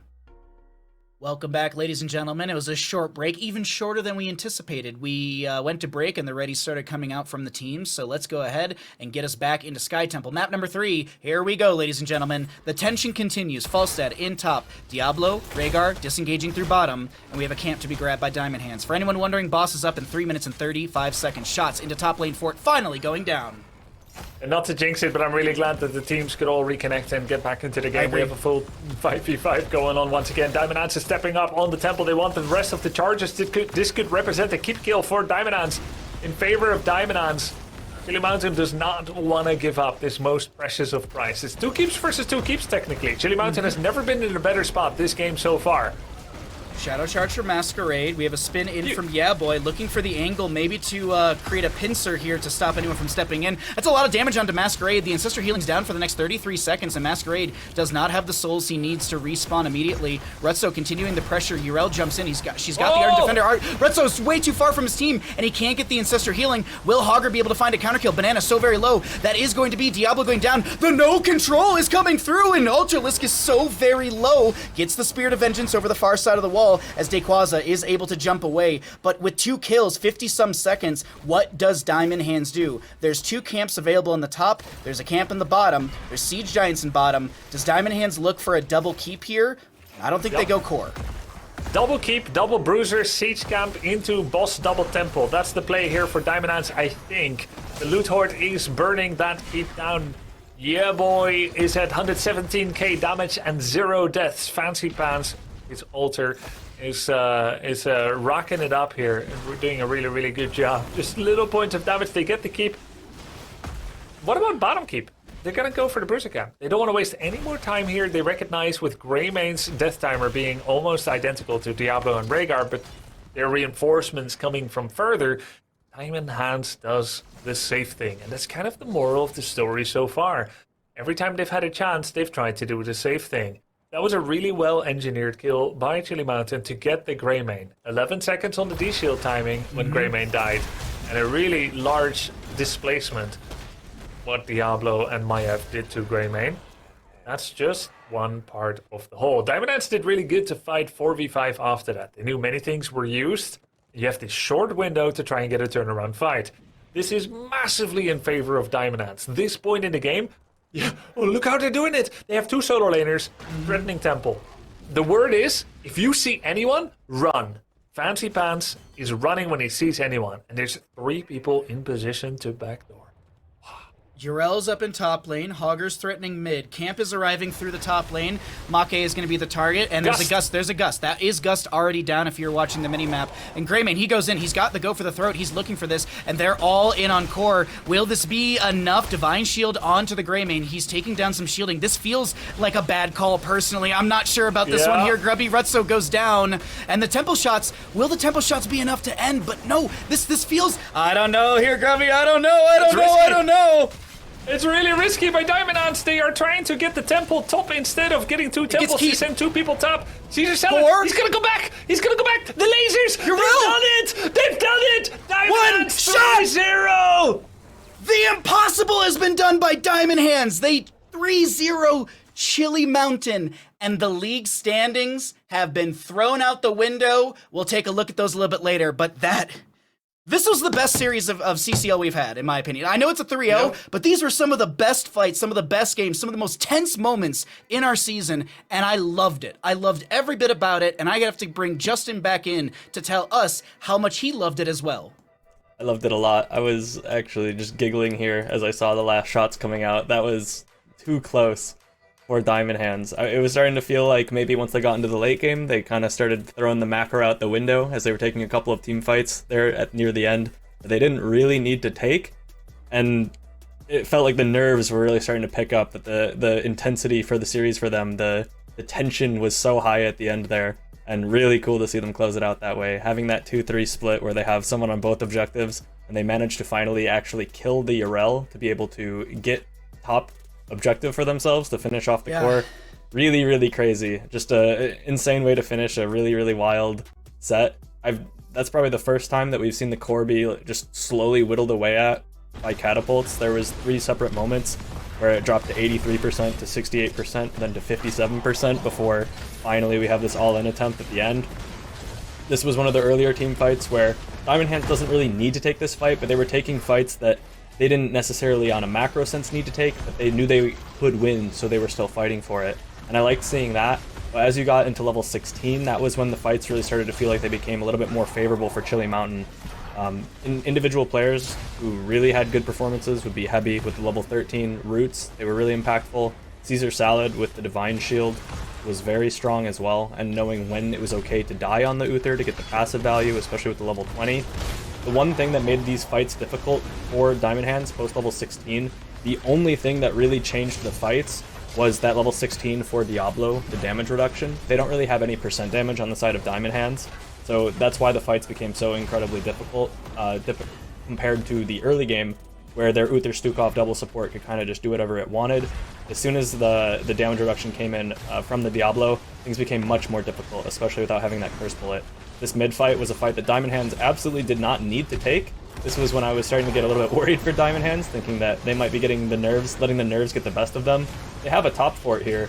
They're a fort and 3 keeps against 2 half HP keeps on Sky Temple. They don't ever need to fight here.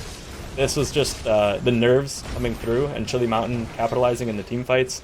But Diamond Hands being able to pull it back together at the end when it really truly counts, being able to win their team fight, even with Rutso on the Greymane going down in the fight, having the confidence to continue fighting was really nice to see. Rutso's their hyper carry, and he will get picked off here. This was a fight that I thought was doomed for them. But you have Yaboy on the Hogger doing a ton of damage, and Tori with the level 1 doing enough damage to kill the Diablo while he's flame breathing.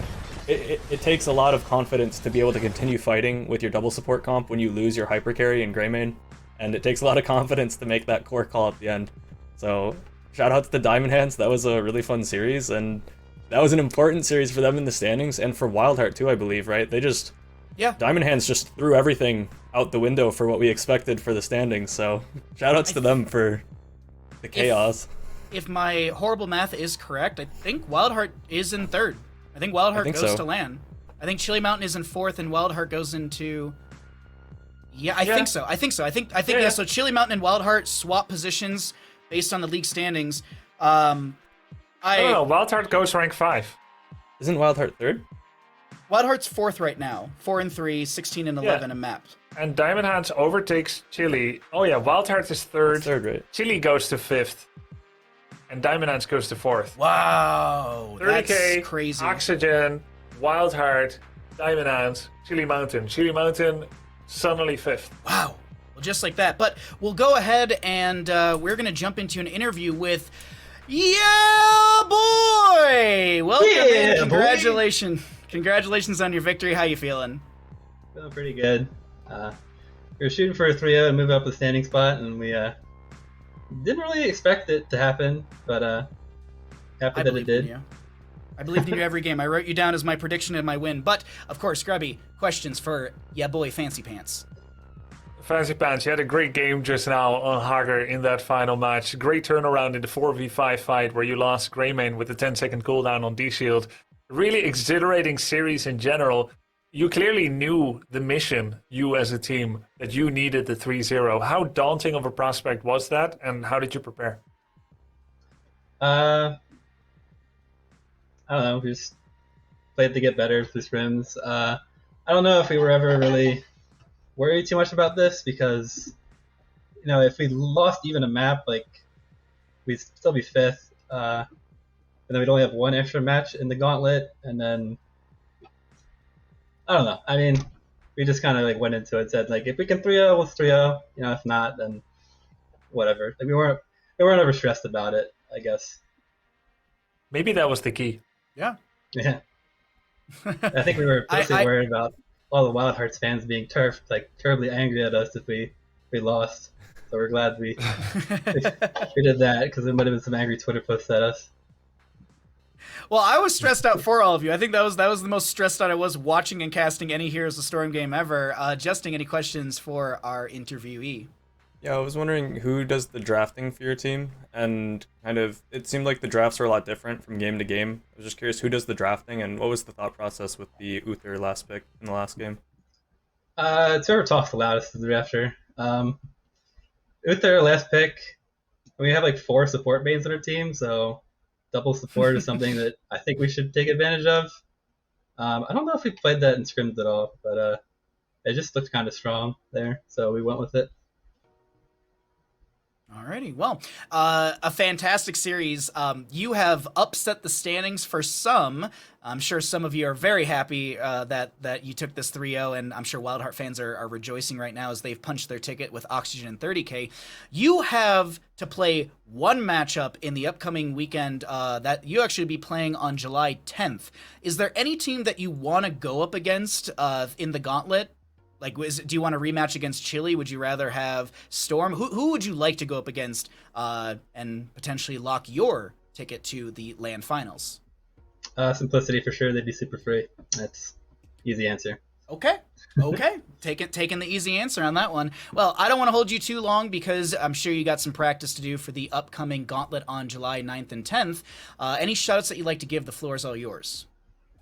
Shout out to my team, to Key, our manager, Tempest, our analyst. He's done a really good job with helping us fix our drafts. And they were pretty bad the last 2 weeks, but we figured it out, and we're playing better because of it. Yeah, shout out to Diamond Hands as a whole, manager, to our owner, Chris. Shout out to teammates. I don't know. Twitch chat, obviously. Shout out to Oxygen for the amazing warm-up we had. It was really key to our 3-0. Alrighty. Well, thank you so much, Yeah Boy from Diamond Hands. We'll see you in a couple weeks for that gauntlet matchup. Good luck in your scrims, and stay safe out there. All right, thanks, Baha. Thank you for joining us. All right, well, Diamond Hands, they will be able to take... I love this. I personally love it. I'm sure there's people like, Baha, how dare you? Chili Mountain's my favorite team. And I understand that. We all have our favorite teams, but I like rooting for the underdog. I like chaos, and we got some chaos today. It's been really, really, really fun in the matches we've had. But of course, I think it's time for everyone's favorite segment of the day. Don't you think, Grubby? Don't you think? Or do you think everyone deserves this segment? I can't sleep without this segment. Me neither. Take it away, Justin. Usually Monday through Friday, I can't sleep until Saturday and Sunday, which I can then get Justin's Supreme Clip of the Day, powered by Springy. Yep, my Supreme Clip of the Day, powered by Springy, is coming at you right now, and it's Diamond Hands versus Chili Mountain on BOE. When we heard in the comms, Diamond Hands was fearful that... Or, well, they weren't fearful of the catapults, but maybe they should have been. We heard Rutso saying, hey guys, the catapults, that might be a problem, and Diamond Hands says, no man, we're chilling, we can just keep playing this slow, we've got the poke.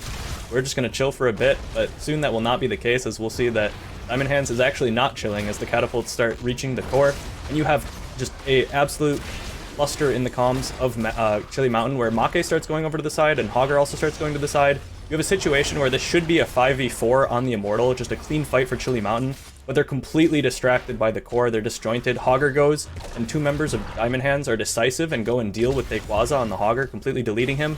And Chili Mountain not taking advantage of this, they're actually losing the 4v3. This should be a situation where Chili Mountain has all the control and all the power, but the indecision in the comms and the confidence by Diamond Hands to know exactly what they do and to make their decision quickly helps them out. They get the 3-0, they get the Immortal, and they end the game off of that. But that's why you need to be confident and decisive as a team, because Chili Mountain was not in that moment, and Diamond Hands took advantage of a losing situation and turned it into a winning one. Diamond Hands eating up the enemy team deliciously through that series right there. But of course, we do have our league standings. After 28 best of 5s, we sit here in our league standings in Grubby. As always, could you break it down for everyone at home? 30k, rank 1, Simplicity, rank 8. But I'm happy for them that they won a series, and for 30k that they didn't drop one. Wildheart is 3rd thanks to Diamond Hands' performance. Wildheart needed Chili Mountain to lose like that in order to take 3rd. They are auto-qualified for the playoffs. Diamond Hands improves their spot from rank 5 to rank 4, overtaking Chili Mountain in the process. This means that Simplicity will play against Granite Gaming, against Storm, the winner of that against Chili Mountain, and the winner of that against Diamond Hands.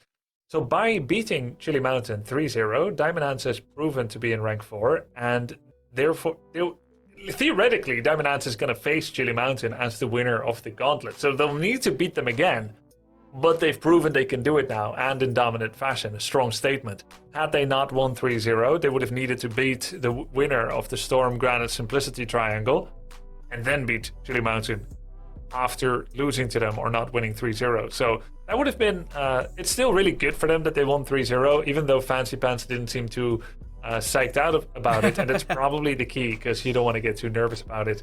Either way, we have our top 3, 30k, Oxygen, and Wildheart, and then everyone else is going to the knockout phase of the gauntlet.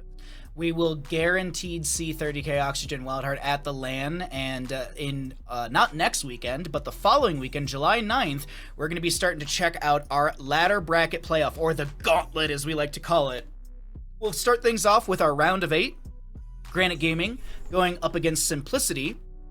In round 7, the winner of the Simplicity Granite matchup will go up against Storm Esports. Moving into Sunday, July 10th, we'll have the round of 6, Chili Mountain going up against the winner of the Storm Esports matchup. And then finally, our round of 5, Diamond Hands, will be going up against the winner of the Chili Mountain matchup. Justin, as we kind of look at all of this, who do you think is actually going to be in that round of 5? I have a gut feeling it's a rematch of Chili Mountain versus Diamond Hands. That's tough to call, for sure. I know, right? Who will get 4th, or who will make it to here? Who will be brawling out against Diamond Hands in the round of 5 in that final matchup on Sunday, July 10th? I think it will be a rematch of Chili Mountain Diamond Hands, personally. I think it will probably be Chili Mountain. Storm did look really strong, though, actually, in their last match. They did manage to take out Wildheart, who auto-qualified. So Storm's a strong contender. Even Granite, I think, is I know they're such an underdog, but I think I'm not giving up hope quite yet. I've still got a little bit of copium for Granite. Got a lot. Grubby, yeah, quite a bit, I guess. But Grubby said that they're doing relatively well in their EU league that they're playing in, so I've got some renewed faith in Granite. And I mean, I think that when their backs are against the wall, they've been in that high pressure situation so many times that I think that's not going to affect them at all. Whereas I think all the other teams in the playoffs are going to be pretty heavily affected by the nerves. Whereas Granite will be doing the same thing, so hopefully a little bit better, but yeah. Okay. I think Storm and Granite are top contenders for it. I want to pose the same question to you, Grubby. Who do you think we could see in that round of 5 up against Diamond Hands? Yeah, I think Chili Mountain most likely into Diamond Hands. That's what I would expect. Yep. Cinderella stories are possible. I don't think Granite will be it. I think Simplicity is most likely to be the Cinderella story here. I could see it. Not impossible for Storm Esports, but I think, yeah, the Storm Esports did beat Wildheart, who are ranked 3. So, no, I'm going to change my answer. Storm Esports is the most likely dark horse, with Chili Mountain being the most likely one. I'm just a slave to the current rankings. Hey, nothing wrong with that. I'm excited to see what happens on July 9th and 10th, but it has been a fantastic day of games here on HeroesCCL. We've locked in our bracket, we've locked in our league standings, and, well, actually, we did lock in the bracket for the playoff. Now, as a reminder, we will be back not next weekend, because there is the U.S. holiday coming up where Wisdom will be shut down, so we won't have a broadcast on the 2nd and the 3rd, so HeroesCCL will be back for the gauntlet, the ladder bracket, the brawl, if you will, on the July 9th and 10th at 11 a.m. PDT, 2 o'clock EDT, and 20 CEST. From the Wisdom family, from Justin, Grubby, the production crew, and myself, we thank you all so much for all the support for HeroesCCL, the love for HeroesCCL. We look forward to those ladder bracket playoff matches, and until then, stay safe, drink a glass of water, and we'll see you in the Nexus. Good night.